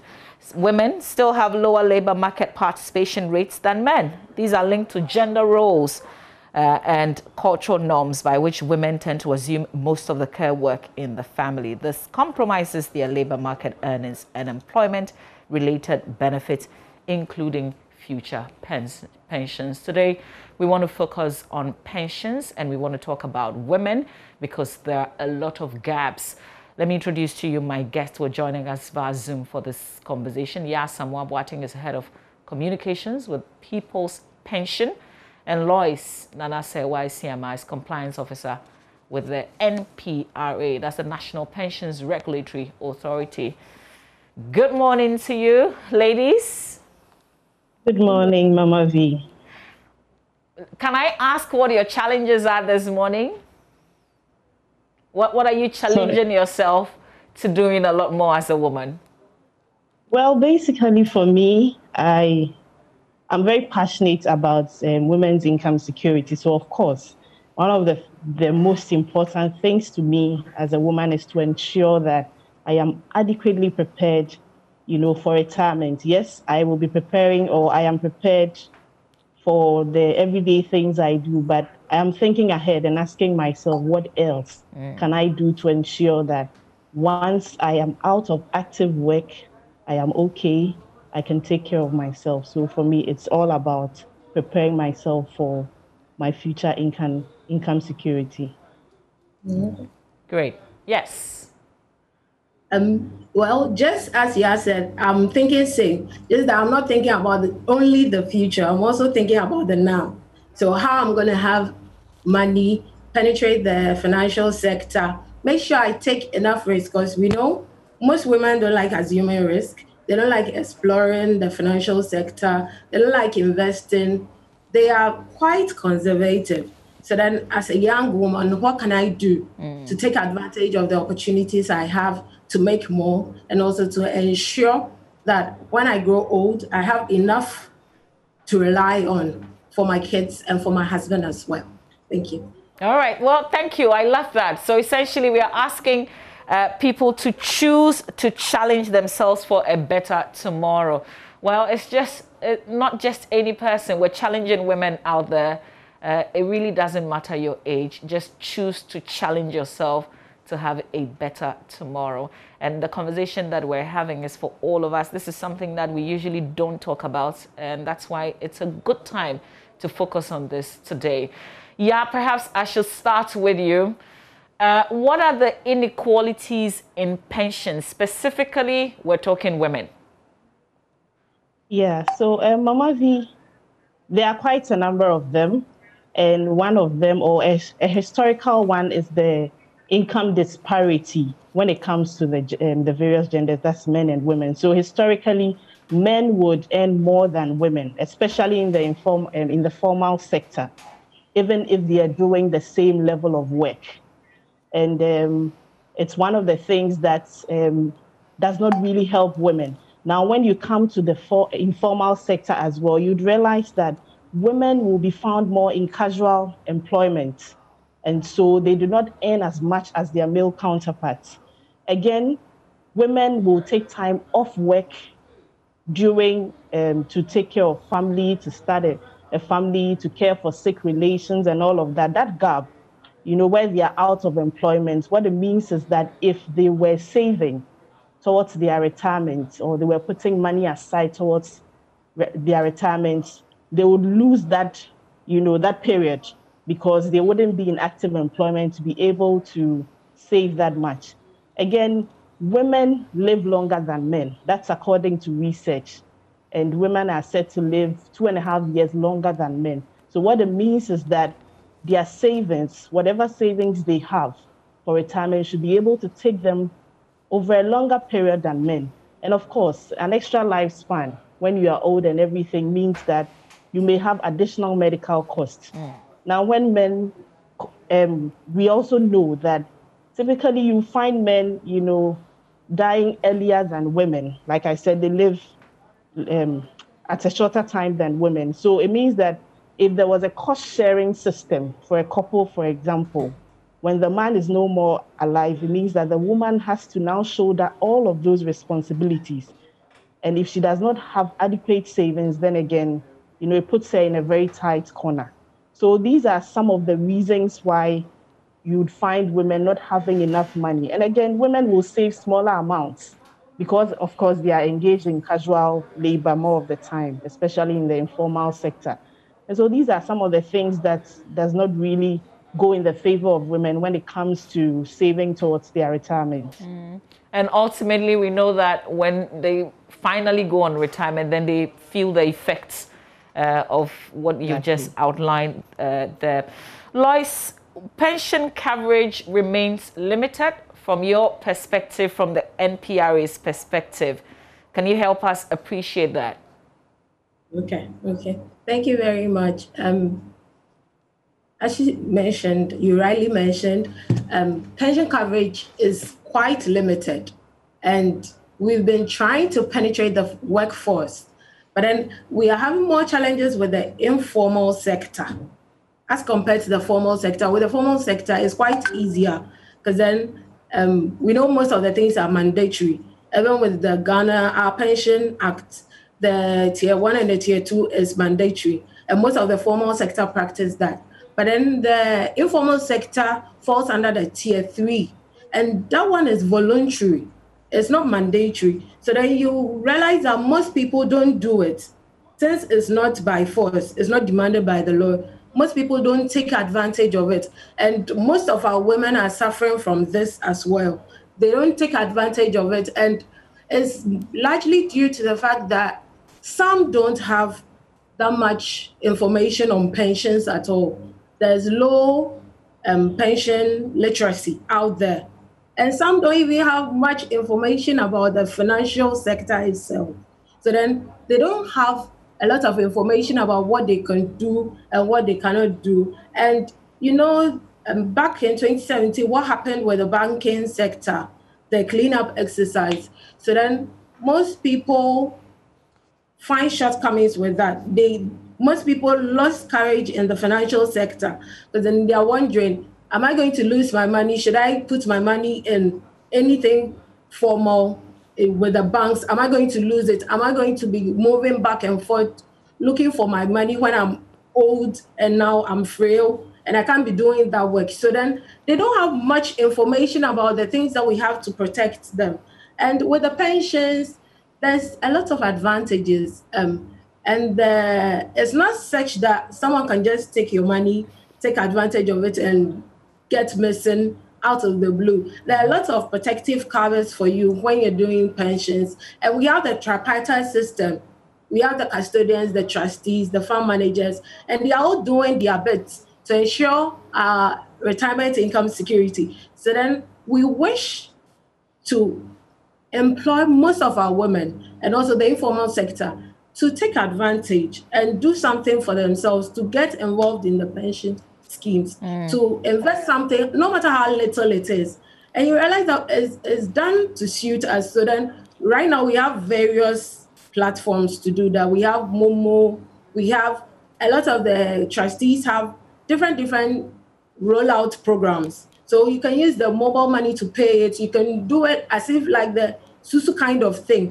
So then it has been brought down to our level. So let's all take advantage of this thing and make sure when we retire, we have something to lean back on. Okay, so let me come to you, on the back of what Lois has just said. I guess your team will go out there and get people to sign on to some of the pension policies. What has been the challenge, particularly with women signing on? Well, like Lois rightly said, the first thing is education. So most people do not even know that there's the opportunity for them to now save for their retirement. People are still set in their thinking that pension is for the formal sector. So they know that, yes, my husband has gone on retirement and he'll be receiving his pension from SNET. They have no idea that now there's the opportunity for them to also sign up for a voluntary pension scheme, pay any amount that they will be able to at any time of their convenience. But of course, all of it geared towards ensuring that they have saved significant amounts that they can live on. So that is the very first challenge that you'd realize when you go out into the market. The next one, like Lois said, is the financial sector cleanup. So first of all, people are not educated enough, do not know that there's the opportunity, and now there's this financial sector cleanup. And you go to them and you say, and these programs that they were with or these savings that they did were even short-term. And look at what happened with these short-term savings. Pension is long-term. If somebody is 30, 35, they are saving for like the next 20, 25 years. And so if you tell them that they should be saving for that long and they cannot touch their money until they go on retirement or until there's some invalidity for which reason they can't work, it doesn't really sit well with most of them. They are very apprehensive and they feel as if, look, I cannot put my money into an investment that is going to take this long to be able to assess. And so one of the things that most of the trustees or the companies are doing is to, introduce very flexible things that they can do, where, for instance, you can do a withdrawal at a certain time, so that even though this is a long-term savings instrument, because we want to build trust, we want to tell you that, look, your money is here. It's not going anywhere. You have immediate needs. And for that reason, if you are hard-pressed at any point in time, maybe over a period of 6 months, if you save, you can come for 50% of this money that you have saved. Okay. You can come for, yes. So those are some of the things. Yeah. Okay, great. Even though, for pension, it's not advisable that you touch it, make partial withdrawals or anything of the sort, because it's for the future when you're no longer working. But we've talked about, and Lois, we've talked about the issue of women in the informal sector, some of them doing part-time work, some of them doing the care jobs. So some people are taking care of the elderly, the disabled, the elderly people in their families. How do you have a pension plan for a person like that? So let's touch on the gaps and how we can bridge these gaps. We know where the women are. We know the kind of work that they are involved in. What is the realistic plan on the ground that they can get onto?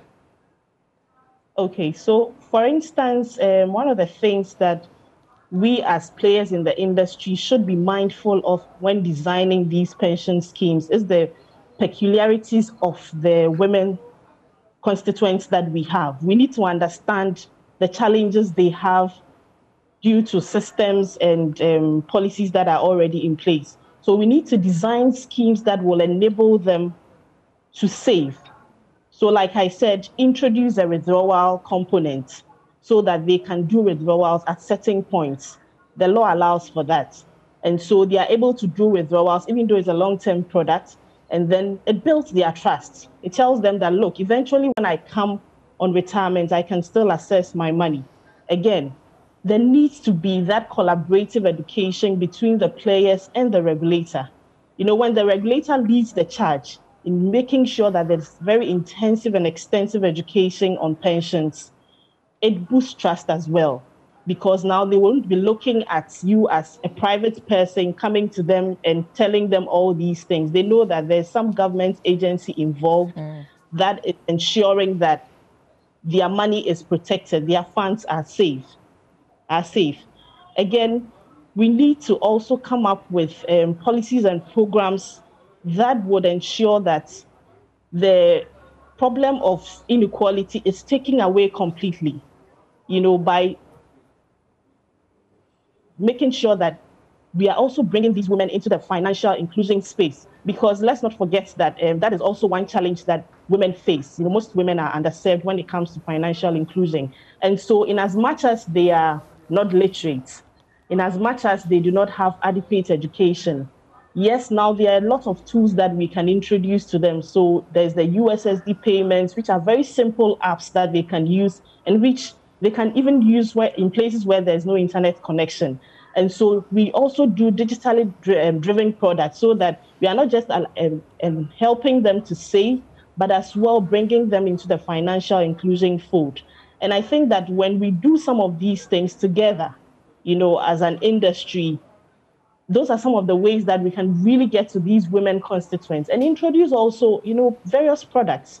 So you can have a life insurance product, for instance, embedded in your scheme. We have that. So that when these women, for instance, die, they will leave children behind. They will be taken care of because of this life insurance. So the woman is convinced in her mind that whether she's alive or she's no more, there is some money to take care of herself or her dependents at any point in time. So I believe those are some of the ways that we can help to ensure that a lot more women are convinced, they are comfortable, and they'll sign up to these pension schemes. Okay. Lois, so, Ya talked about if the regulator takes the lead in educating, especially when the regulator is a state institution. How much of that have you been doing as MPRA? Okay. Thank you very much. MPRA has a rolled out program. We have the market activation that our corporate affairs directorate handles. So then, and we have various zonal offices. We have some scattered all over Ghana, and they take care of the various regions. So then we go out to the markets and we educate them in their various dialects, their local languages, by dramatizing and all that. And you realize the cost of running an informal pension scheme is quite high as compared to a formal one, because then for the formal one, it's easier. The accountant knows at the end of the month, I'm supposed to deduct this amount and take it to the bank and all. So you don't do much of a talking. But when it comes to the informal sector, they are scattered all over. They are in our marketplaces and there are various different places. So then the corporate trustees trying to target them and to work with them is quite expensive. So then we've engaged World Bank, and we are trying to come up with a technology, a fintech, so that it will help reduce the cost of running informal sector pensions. So that's going to help the corporate trustees and encourage them so that most of them will be willing to go into the informal sector practice. Okay. Most of the trustees are targeting the formal sector, and most of them are in Accra. They are not going to the hinterlands and to the other places. But when the cost of doing it is cheaper, I'm sure most of them will be willing to do that. Okay. So, Lois, let me ask you. I go to Malamata Market a lot, and I do the business districts in Accra, the central business districts. How much or how many of these women who sell out there in the markets are on pension schemes? So maybe I'll take that. Okay. For us, we are very aggressive when it comes to the informal sector. And so in Makola, that is one of our key areas. So in our database, we have about 40% of our customers being women. And these are typically market women, porters, women involved in very casual jobs, like I said. So when the division is not encouraging, you would prefer that you have a lot more women. But like I said, it takes time. And so we have these women. But you realize one very interesting thing is that you realize that these women save consistently, although in smaller amounts. So you'd have the man saving once in a while, but his money will obviously be more than the woman. And so you'd realize that these women are very interested in the product. They understand it when you talk to them about it. But there's also the immediate needs that are, pulling them on every side. And so they find it difficult to be saving larger amounts like you would require that they would. Okay. But we are making inroads. It was difficult from the beginning, but we are making inroads. And one of the ways that we are also doing that is to collaborate with partners who have very large subscriber bases, like the telcos. So we have products with Vodafone, we have products with Retirite, and these are all targeted at these women. It's to build trust, it's to build credibility, and it's to also give them the opportunity to save very easily, because they already know these companies are in the system. And so when they receive, for instance, an SMS that says, or an IVR, we normally use voice messages for them, that says they can sign up for a pension, it sits well with them. Okay. And then they know that, so there's they one... can also use sorry. Yeah, I was just going to say there's one thing consistently saving, but how much you're saving is also essential. So are women retiring comfortably even when if they're on a pension scheme? Yes. So we tell them, we educate them about, you know, how much they can save. We have things like pension calculators, which help them to project, have a savings goal. So you ask them currently, maybe how much do you live on in a month? How much do you think you can live on when you go on retirement? And then based on that, you'll be able to input whatever they're saying into the pension calculator and give them an idea of how much they would earn at the end of saving for a certain period and how much they can live on. Again, we incentivize them. When you tell them that, okay, save this amount over this period, I'll give you this, I'll top it up, I'll match it up. All those things help because then they know that there's a certain objective in mind, and it's to just help them save more, encourage them to save more. So those are some of the ways that we encourage them, but most importantly is to be able to sit with them and ensure that they have a certain savings goal in mind that they can save towards. Otherwise, the saving is haphazard, there's no plan, and at the end of the day, they may not have enough money to live on. Okay. But because we want them to retire very comfortably, a savings goal is very essential in the, you know, in the cycle of ensuring that they understand the products and then they are getting onto it. Okay. Lois, help us differentiate between savings, current accounts, and a pension plan. And tell the women out there how they can enjoy or live comfortably when they are 60 plus and they don't have to go to the market or look for another job. Because they don't have regular income coming in if they are on a pension scheme. So help us do the differentiation. Okay. Thank you very much. With the savings, mostly savings is geared towards, it's more of setting apart an amount of money, and it's geared towards a project or maybe something that, let's say a typical woman will want to save towards her wedding or to save towards giving birth and taking care of the children's school fees and all. And it attracts a certain fee, with the banks. But then when it comes to pensions, there are products, as Shia mentioned, and that one they'll give you a tailor-made something that will suit you. So you tell us how much you will want to contribute every time. And you know, pension is geared towards your old age. So then that bit of savings that you can always go and touch the money, we actually discourage that when it comes to pensions, because then pensions, you're supposed to save it over a longer period of time so that you will see its impact and you get the investment that it needs. With pensions, we are not so aggressive in investments, because then we think about the safety of the investment as well. So then with MPRA, we have an investment guideline that we've rolled out, and the corporate trustees, which is one of, it guides their investment. So they don't just invest anywhere. They don't just invest in as a normal investment banker would do and be aggressive about investment. Pensions is quite reserved. We think about the safety of the investment. And when it comes to pensions, when you check our ads, Section 209 of the Pensions Act, you realize that pension is protected. Pension assets and funds are protected. So should there be a fallout of a custodian or anything, your pensions are not, you're not going to lose out your pensions. Okay. So then that's a little difference when it comes to pensions.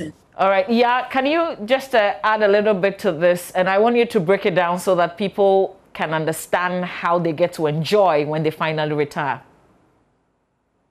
Okay, so like we've been saying before, you need to have a certain goal in mind. You need to know your current income or your spending pattern. And then you can do a projection based on that for when you eventually retire. And then you can use that as a guide to be saving either daily, either weekly, or either monthly into a pensions scheme. You do that consistently. Consistency is very important. And then the amount also being significant is also very important, because it's the only way that you can build up enough funds to be able to save. Again, there are various ways that you can save. technology is really leading the way for us.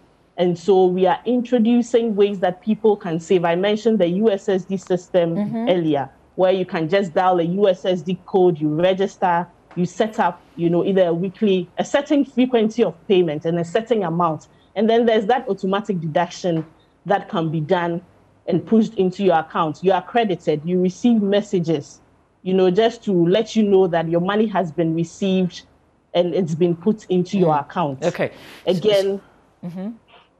Again, they are the incentive programs I mentioned earlier. That is to support these women to be able to save towards their goals that they have. Okay, so this is the understanding that I am hoping that I could get our viewers to also get. So when I retire, what happens? I don't have to work, but you'll be paying me a certain amount of money based on the projection that I have made with you and the contributions that I've been making? Yes, so when you retire, the Tier 3 or the personal pension scheme allows you to either take your money as a lump sum, or we can spread it based on the discussion that we have had with you, and then we pay to you in monthly installments, just like the SNIT pension does. So you can either take a lump sum and then you use it, some of it, and use it for something that you want, or you'll be taking it over time. Okay. So those are some of the ways, exactly. So those are some of the ways that you'll be able to assess. Okay, so if I go on retirement, how soon can I get my lump sum, if that's how I want it? Because, sometimes the processes also deter people. Exactly. It encourages them more.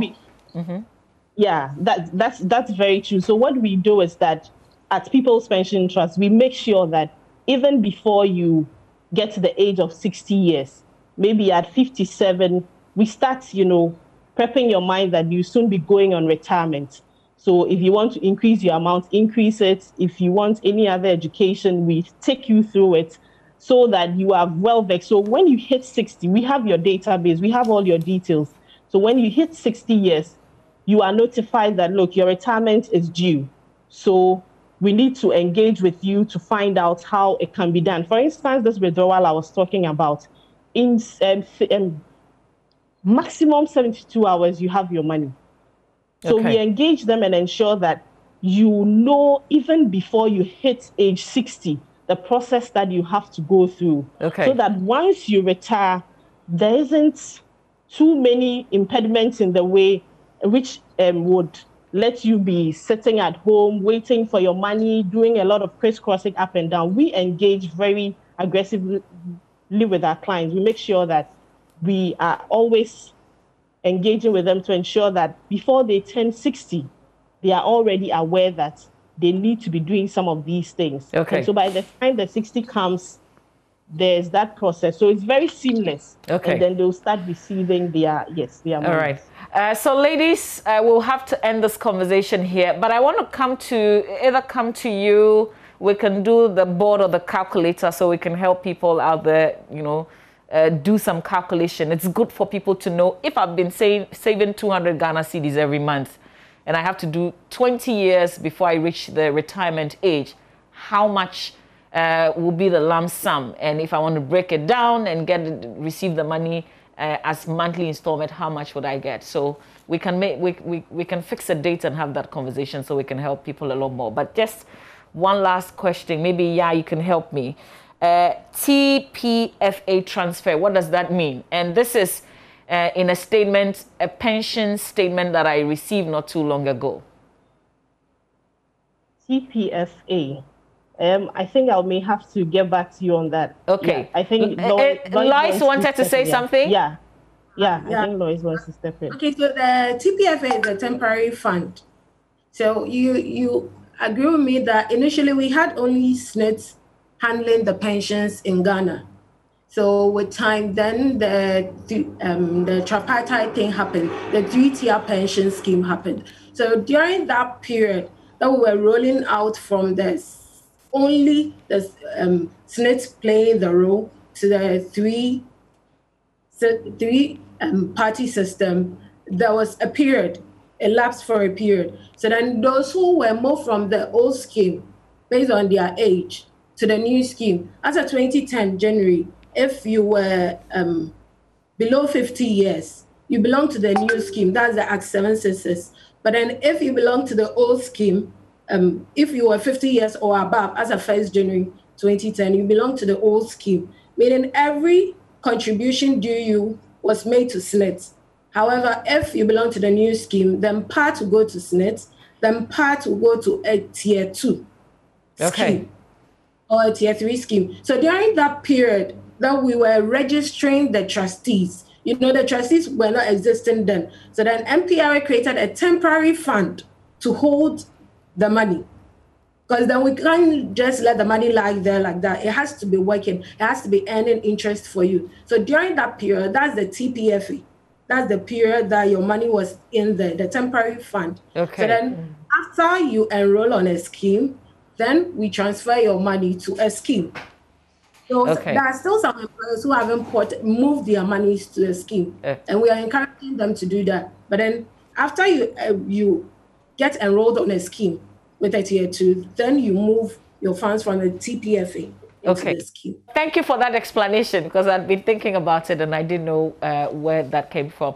So we will make a date and have another conversation and make it more interactive so people can bring forward their concerns as well. But I thank you, ladies, for helping us with this conversation. Samuel Boateng is head of communications with People's Pension Trust, and Lois Nana Sewa Esiama is compliance officer with the National Pensions Regulatory Authority. Happy International Women's Day, ladies. Thank you, and same to you, Mama. Okay, well.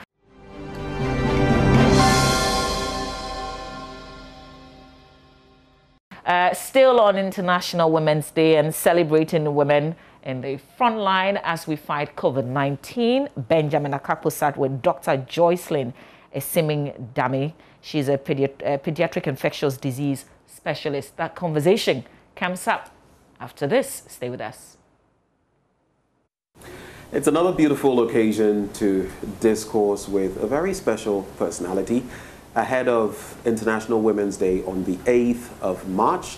And it's all about discoursing on women's issues, about a lack of equality, about stigmatization, stereotyping, and even violence against women. This year's theme is Women in Leadership, Achieving an Equal Future in a COVID-19 World. Very relevant as we discuss this pandemic, COVID-19. And that's why today our guest, a high-flying medical doctor. I know she's blushing. If she could blush, she'd be blushing right now. High-flying medical doctor, a pediatrician to be specific, and also with a specialization in infectious diseases. Well, our guest, Dr. Joycelyn Esiming-Dame. Doc, thank you so much for your time.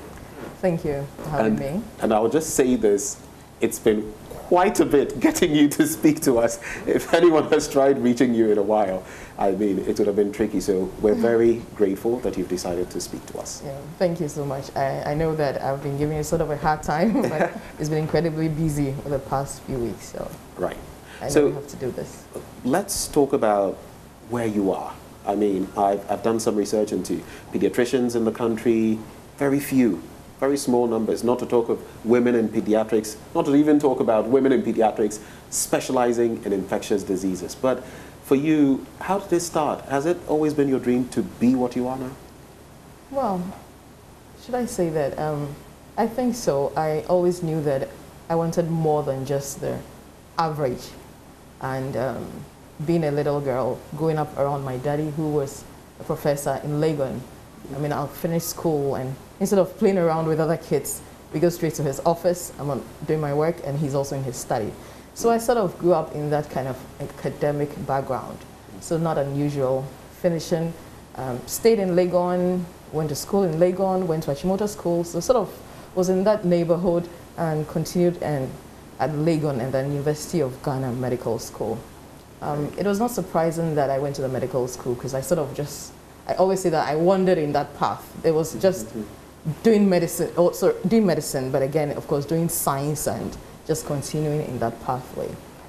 How did I become a pediatrician? After medical school, after the training and seeing patients, I always had empathy for women and also for children. I see women being the basic unit of society. Women make families. Families make homes, okay? And homes will make the society. And when I was doing pediatrics as a rotation during medical school, I would see how women will come in. Sometimes the woman has gone through labor, delivery. After delivery, the man is gone and she's left with her baby. Or the woman will rush the child in. You're looking for the father and there's nobody, okay? I always saw women suffering and I always just thought, this is something that I would like to be part of. You know, how do you educate them? How do you support them? And one way you can support them is supporting their children. So if you're making life better for them, if you're making a better place for their kids, then of course you're supporting them as well. When it comes to infectious diseases, it was born out of the desire of seeing how people abuse antibiotics. I used to wonder, why would you have even a common cold and you're on so many antibiotics? What will make people do that? And what is the science behind it? What are we supposed to do? Again, people treat people just because they're afraid. Let me just give you everything. And so that fueled my curiosity. There should be more to it than this. There must be a science of prescribing antibiotics. That was one thing. And then also, I'm especially passionate about pediatric HIV. So even before I did infectious disease, I remember telling my daddy one day that one day I'm going to cure HIV. That was way back in the early 90s, okay? And so I'd always also been passionate about pediatric HIV. And so it was not surprising that after finishing and becoming a pediatrician, when I had the opportunity to do a subspecialty, of course it was infectious diseases. Right, and I read a bit about, you know, your coming out with pediatrics or infectious diseases specialization. And indeed, some of these things you mentioned to actually initiate a pediatric infectious disease service here in Ghana, the bit you speak of about an antibiotic program, strengthening infection prevention and control, and then HIV management. So would you say that all these things, that basically when years ago you graduated as an infectious disease specialist, how far have you come in terms of you know, the health setup, Kolebu and beyond? Okay, so actually specializing as an infectious disease specialist only occurred in 2019. Right. My training, I went in 2017. It was a 2-year program where I specialized at a great institution known as Red Cross in Cape Town. And I also had the opportunity to do a master's as well in infectious diseases, where I finished with a distinction in my dissertation. So it's just really been about 2 years. But coming back, I work here in Kolebu. One of the things that I'm happy to have done is, when it comes to the field of antibiotics, I've collected data, but that is just local data on the blood culture. It's called something blood cultures. When you take a sample from a patient, the blood culture will tell you what antibiotics to use. So at least in our department, I've been involved in preparing that kind of data, and we are coming up with an antibiotic guideline.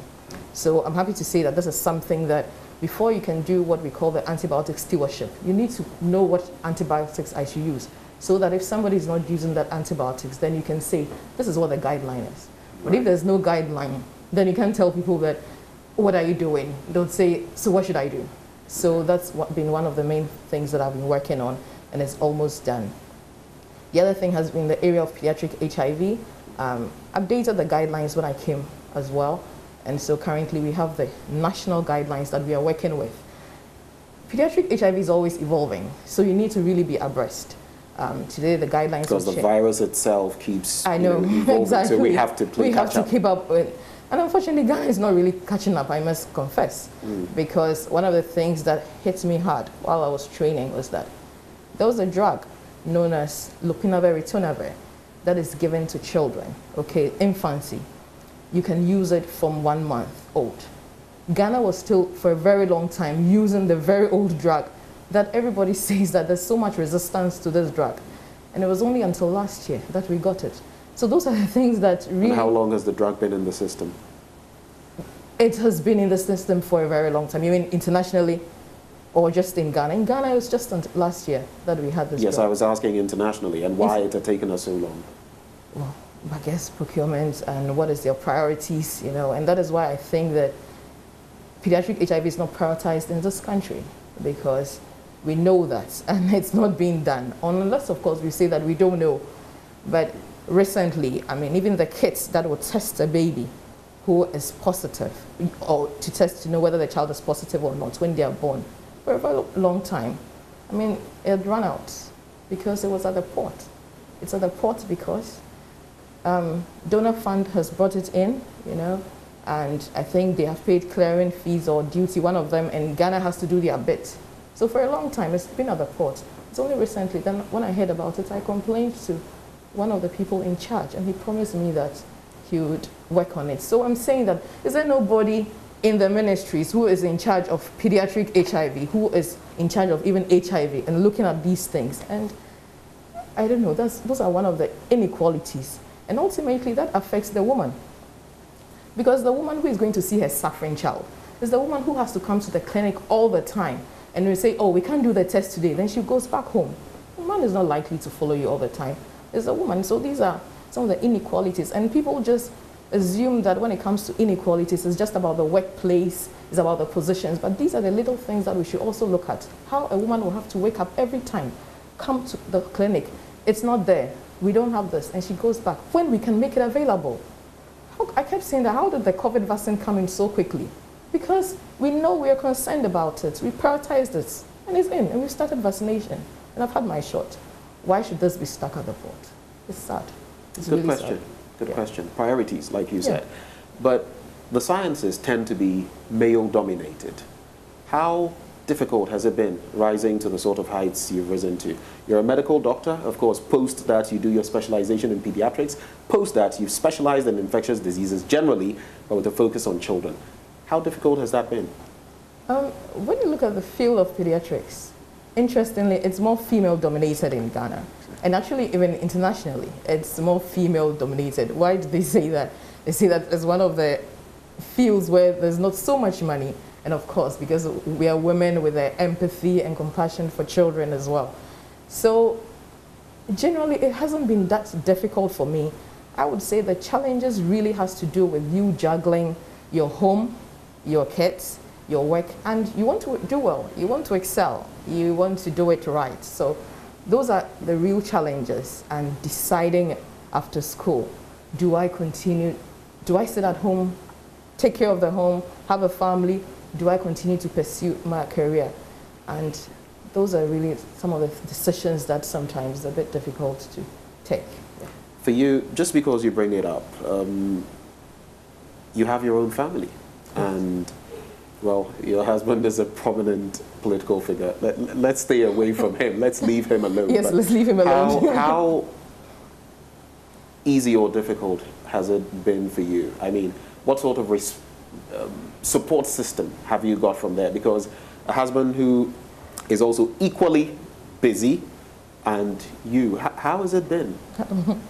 So interesting. I'll just say that when I had the opportunity to travel and go and do the subspecialty, it was just about that time, I think, that he also had his first appointment. And initially I was thinking, okay, so am I going to leave him all alone? And people say all sorts of things to you. Are you sure it's safe to go with and leave him? But as women, we also have to think, where do you want to develop yourself to? And if you're a Christian and you trust that whatever you're doing is the leading of God, I believe it makes it easier. But sometimes I say that because he's so busy, it makes it easy for me to be busy. Because if you had a man who, regular kind of job, and you come and the woman is not there, she's always busy, then you tend to notice it more. But he's always in his study, he's always working. And so it's easy for me also to be doing that. The kids go to my mother and complain that mommy and daddy are all on their laptops, and so we want to stay with you. And again, my mom has been a tremendous support. She's made it easy for me to do what I'm doing. Every day I say it, and any time. And yeah, that's how I keep it going.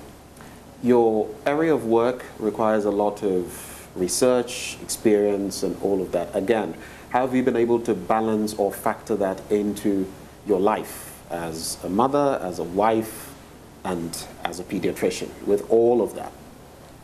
So the pursuit of academia for women is challenging, as you're saying, because even in research, you need to make time to do research. I mean, you start and you need to complete it. You need to publish if you want to continue in the field of academia. So I think you need to make the time. You must be focused. This is what I want. This is what I intend to do. You must be focused. And once you're focused and you set your priorities, at the end of 6 months, at the end of 1 year, this is what I want to do. It's much easier to do it. And that is how I get by. I prioritize. Which of the things can I leave behind? Which of the things can I do tomorrow? Which of the things must I do at the moment? Because currently I'm also engaged with the medical school. I've been appointed as a lecturer at the University of Ghana Medical School. So that also adds to my role. Thank you. That also adds to the role, because now I'm a full-time lecturer. I must make time to teach the students as well. I must make time to see my patients. I'm not going to ask you how you're going to balance that, but I only pray for elbow grease for you. I know. I always say God will make a way. Yeah. So we're having this discussion in two areas. One focusing on your pursuits academically and career-wise, and also talking about COVID-19 in children. But going back to the theme of this year's International Women's Day, Women in Leadership Achieving an Equal Future in a COVID-19 World. What would you say would be your thinking, your hope in line with this theme? Especially in a year like this where we have a lot of women on the front line battling COVID-19. Absolutely. So the first thing we need to think about is how has the pandemic affected women and girls as well? And one of the ways that you can imagine that in the field of economics, women, their jobs, I mean, they'll lose jobs. Women are more likely to lose their jobs even more than the men. In the field of health, because there'll be disruption of certain programs. I mean, reproductive sexual programs, mothers assessing antenatal care, disruption to that, okay? And then also, even in the home. You can imagine the first lockdown and how maybe women would have been impacted. Women who maybe needed antenatal or something, care related Exactly, to that. how it disrupted that. And also women who were caring for children primarily. Now if the schools are closed, as women again become the primary caregiver. They need to take care of the children, they need to put food on the table as well. And even domestic violence. We heard about the incidents of domestic violence. So the first is knowing how the pandemic has affected women and prioritizing the things that have been lost, so that making sure that services that were disrupted are restored. I mean, prioritizing it, governments and agencies that are responsible, making sure that the girl child is in school and stays in school, because you may have a situation during the lockdown. I mean, there are times we had to lock down, I know that, but if girls are out of school, what happens? We know about teenage pregnancies and early marriages, okay? We don't want to lose the gains that we have made already. And I even like to talk about immunization in children, because again, it's the mothers who take the children. Disruption to those services. I mean, if the women are not taking the children for immunization, what happens? Then they are faced with a sick child. So making sure that those programs are still in place and being responsible, I mean, and education, and it goes with a lot of education. So I always say that as we discuss the COVID protocols, the things we shouldn't do, we need to talk about the things we should do. Right. And I was happy that the issue of domestic violence was raised. I mean, we need to talk about the things that we should be doing right during the pandemic so that we don't lose the gains. And that is how women can continue to stand strong.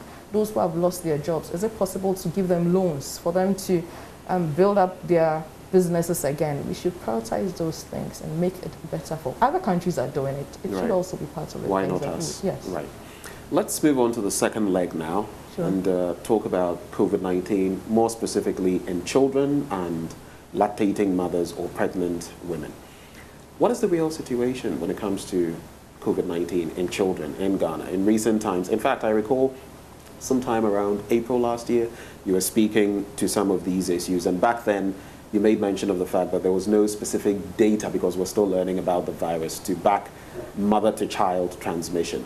Now we've seen a lot of children, some months old, days old, contracting the virus. What is the current state when it comes to Ghana? So again, the data is still evolving, and I'm even currently involved in one study that is going to look at whether really babies get infected in utero or not. So this is data that will come from Ghana that we will know. But I mean, other... When you say in utero, you mean basically while they are still... While they are still. So is it transmissible? Right. Okay, that's what it will be looking at, and that will inform practice. But then other data has come where suggestive, but nothing really conclusive. But again, in pediatric COVID, I'm always talking about HIV, pediatric COVID, again, we know that the disease is not so severe in children, but children also can get severe disease, especially children who are under 1 year, children with underlying illnesses, malignancies, okay, sometimes children with asthma. Data is not so clear even on children with HIV, but we know that children with comorbidities can get very sick. We also know that those data that we collected within 2 sites in Ghana, out of over 3,000 people that were infected, only about 300 were in children. Infections were picked up in children. So this is quite low. It shows that, and that is in children 18 and below. So again, we know that the disease, children are not the face of this pandemic is the first thing, is another face, but they can get sick. But again, is it because that they don't get sick that we don't test them? So we don't even pick them to test them. Of course, there have been some clusters of infection in school, but I think this really reflects the community spread more than infection from school. So as far as our country is concerned, the infection rate in children is not alarming, but it's something we ought to be looking at all the same, because the numbers are still a cause for concern. Of course, absolutely. We can't ignore and pretend that it doesn't happen in children or it's so low we shouldn't be concerned. We should be concerned, especially with children with underlying comorbidities, as I said, and the very young ones, those less than 1 year. But we should also remember that there are other viruses, seasonal viruses in children, and this is a virus, and it will present the same way. Okay, there was actually one study that showed, they looked at children with probable COVID, probable as in they did not actually detect the virus, and then those who actually had COVID, confirmed COVID-19 disease. And the children who had probable COVID had more severe disease, and they thought that this could be a result of viruses that are actually doing this. So children have other seasonal viruses and other illness, and even at this time, so not everything is due to COVID is something that we should remember. Right. I don't even know whether to pose this question now. It comes to mind because of some of the inadequacies in our health system when it comes to dealing with pregnant women and children. But I know in the first trimester of many women's pregnancies, that's where a lot of infections come through and could affect the children. Especially with COVID in the system now, do we have any mechanisms in place, especially for women in that first trimester of pregnancy, to ensure that maybe some of the likely consequences, since we really don't know whether COVID can or cannot be transmitted, do we have any mechanisms in place like that? So it continues to be the same COVID-19 protocols, really enforcing those protocols. So you're pregnant within that period, avoiding infections, using the face mask, practicing social distance. And I know that it's so difficult to practice. I mean, we talk about avoiding crowds, but we still see people. But I think that within certain groups of people, if I was pregnant, I mean, I'm likely not to go out for a while, okay, or only when it's essential. No groups, no gatherings. So they must even enforce these protocols more, because that is the only way. Right, right. Well, thankfully, both of us have been vaccinated. Absolutely. So that's one level Absolutely. of protection. Absolutely. But let's talk about children not having access to the COVID-19 vaccine, for example. And, a colleague was sharing with me the other day about her child expressing concern about not getting, the vaccine and all of that.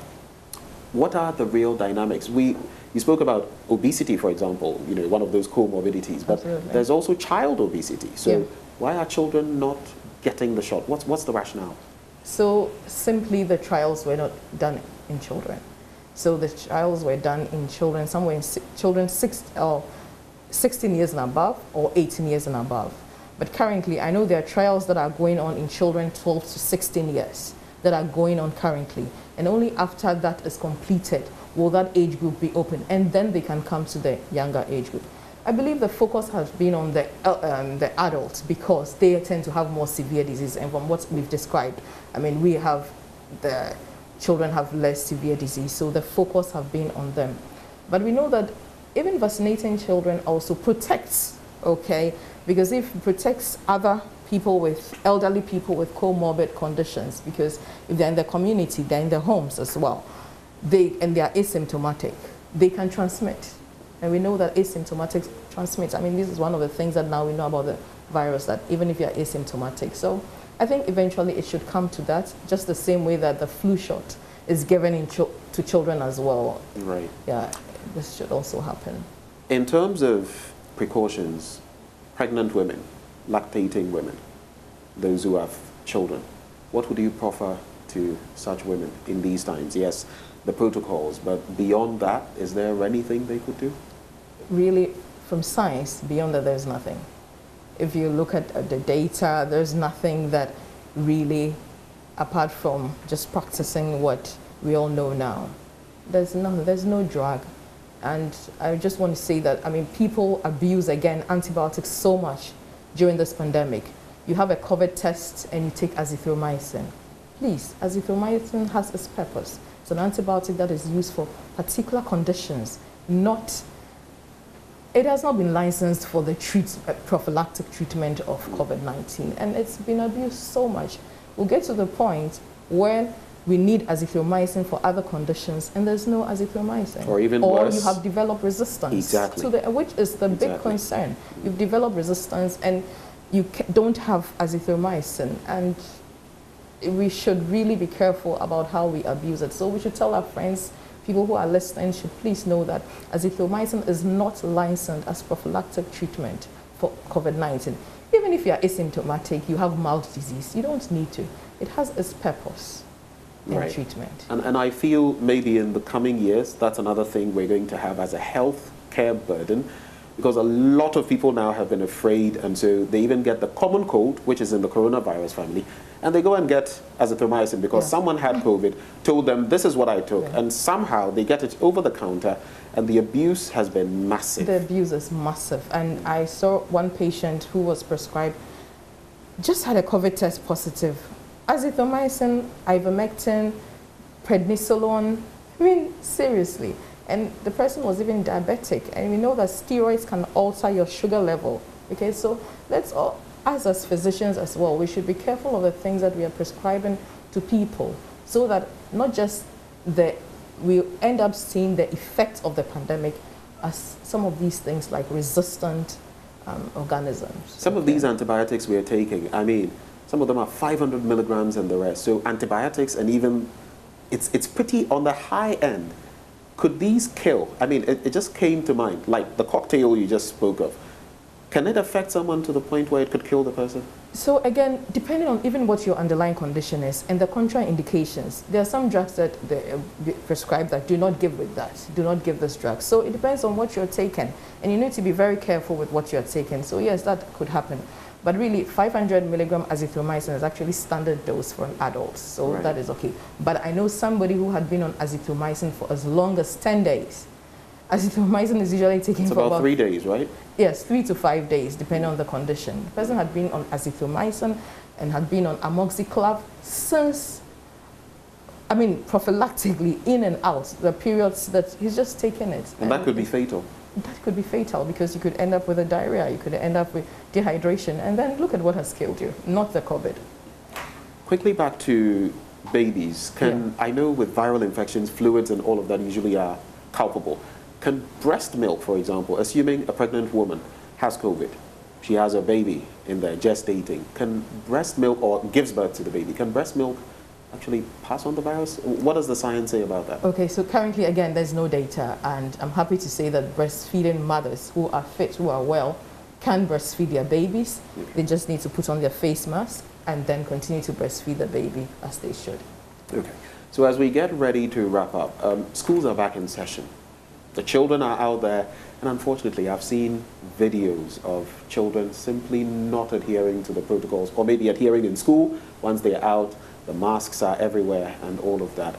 In these times, what would you say to women, mothers, parents, I should say, because it's not only the duty of mothers to do this, and the children themselves. You are in the thick of things. You see when they come here. Yes. And so even in our OPD, every morning, there's an announcement that's made. We go on the ward, we see somebody with it, we tell them. We just have to rehash the message because it's not easy. I mean, it's a new thing. We shouldn't even be talking for so long with a face mask. It gets uncomfortable. And that is why it's not just the face mask that will protect you, but the social distancing, because ultimately you end up removing the mask at a certain point. So we really just need to continue the education, and as part of a program in this hospital known as Infection Prevention and Control, we go to the schools around us and we educate them. And so I think that is what people must do. People who have the opportunity, you just go to the schools, you talk to them, and their teachers continue from there. All right, so to wrap up the entire conversation, we're talking International Women's Day, the 8th of March, and you are one of the high-flying ones. Really? I didn't know that. Yes, I don't think so. I'm sure there are many girl children, many youth who are watching you now and thinking, wow, I would like to be like her. What would be your message to them on a day like that? What I would say is that women should, girls, we should focus on the nobler things of life. We should try and carve a path for ourselves. It's not, we shouldn't just think that we need to depend on a man for anything that we need all the time. Well, as we celebrate International Women's Day, Joy FM and Joy Prime serve you with 3 Music Awards Women's Brunch 2021. Tune in tonight to the special 3 Music Awards Women's Brunch 2021 hosted by Na Ashoko, with dazzling performances from Yaya and Ife Grace, with appearances from Jackie, Adina, Diana Hamilton, the ladies of the 3 Music Awards Board, and Whitney Wache Mensah.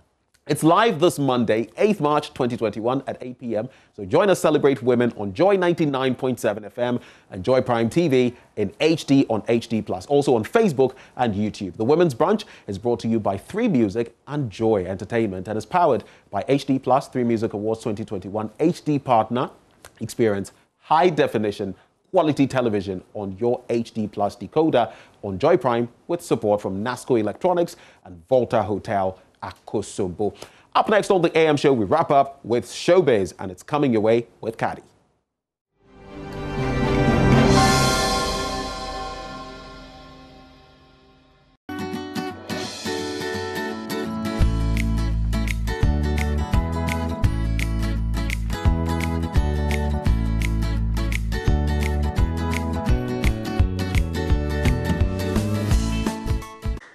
Abusia, third position, you know, Yakika Ebo, no, a call Emma Gamado Somwa Isaac.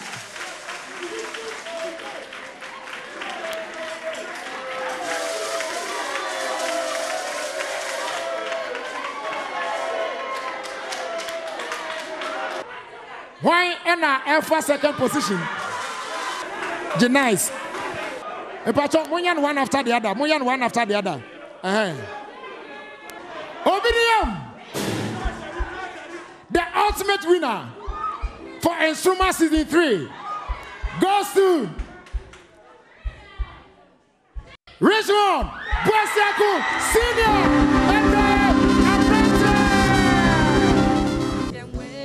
So that was the 3rd season of Adom TV's Enstruma, and as you saw, Abranteɛ was crowned winner of the Adom TV reality show Enstruma. That was the 3rd season, and we've got them in the studio to just share with us how they feel about their win, what they expected, and what we are to expect from them from now on. Good morning to you guys.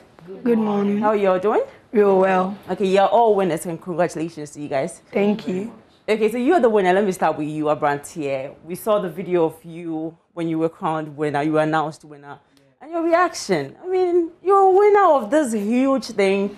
You were just clapping, like you were clapping for someone else. What was going through your mind? I was a little bit tensed. Yeah, so I needed to be humble for that moment. That's why, but I'm really happy. Yeah. Very happy because I can see as you were watching yourself, you were smiling. Yes, yeah. Watching yourself right now, what's going through your mind? I mean, it's a good opportunity for me to get, on TV. Yeah. It's really good. It's really good. Yeah. Okay, Janice, you're laughing. Yeah, we are laughing. I'm happy that you're laughing now because before you were even announced, it's like, were you crying? Were you scared? I was nervous. You were nervous. Did you at one point think, when it was left with the two of you, did you think you were going to be announced a winner? No, somehow. Somehow. Okay, so I want to know from you, how was the relationship like in the house between the three of you? Were you very close? Yeah. Tell us how the relationship was like. We were very close. Yeah. Yeah. Okay, and then your people from back home, Abantia, from Kumasi, I don't know if you've seen their reaction, but you're so happy. Yeah. And then your grandmother spoke, and then the chief in your, your town spoke. How does that make you feel? And have you spoken to your family? Yes, please. You've spoken to your family? Yes, please. And what was their reaction? They were really happy. Yeah? Yeah. What about your friends? Has any of them called you schoolmates? Yeah, they're really happy, just enjoying and. Okay, so what motivated you to join the competition? I was singing and I knew how to sing, but how to exhibit the talent for everyone to see me was the problem. Mm-hmm. So I'll take this opportunity to thank Adam TV for creating such opportunity for us to exhibit our talent. Yes. So that motivated me to get into Instruma Season 3. Yeah, and you watched the other seasons as well? Yeah. Okay. Janice, what about you? Did you watch the previous seasons? Yes. Righteous and Renelle, they were the people I looked up to. I sat down one day and said, oh, can I be like them one day? And God being so good, I've been the second. Yes. What about you, sweetheart?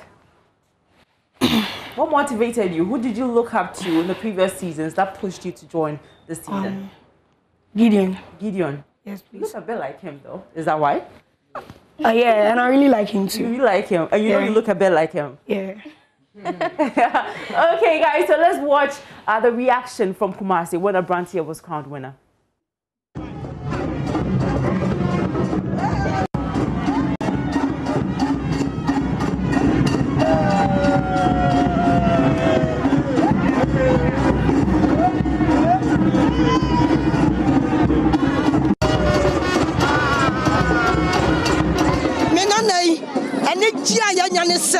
Was a diagram or tonum.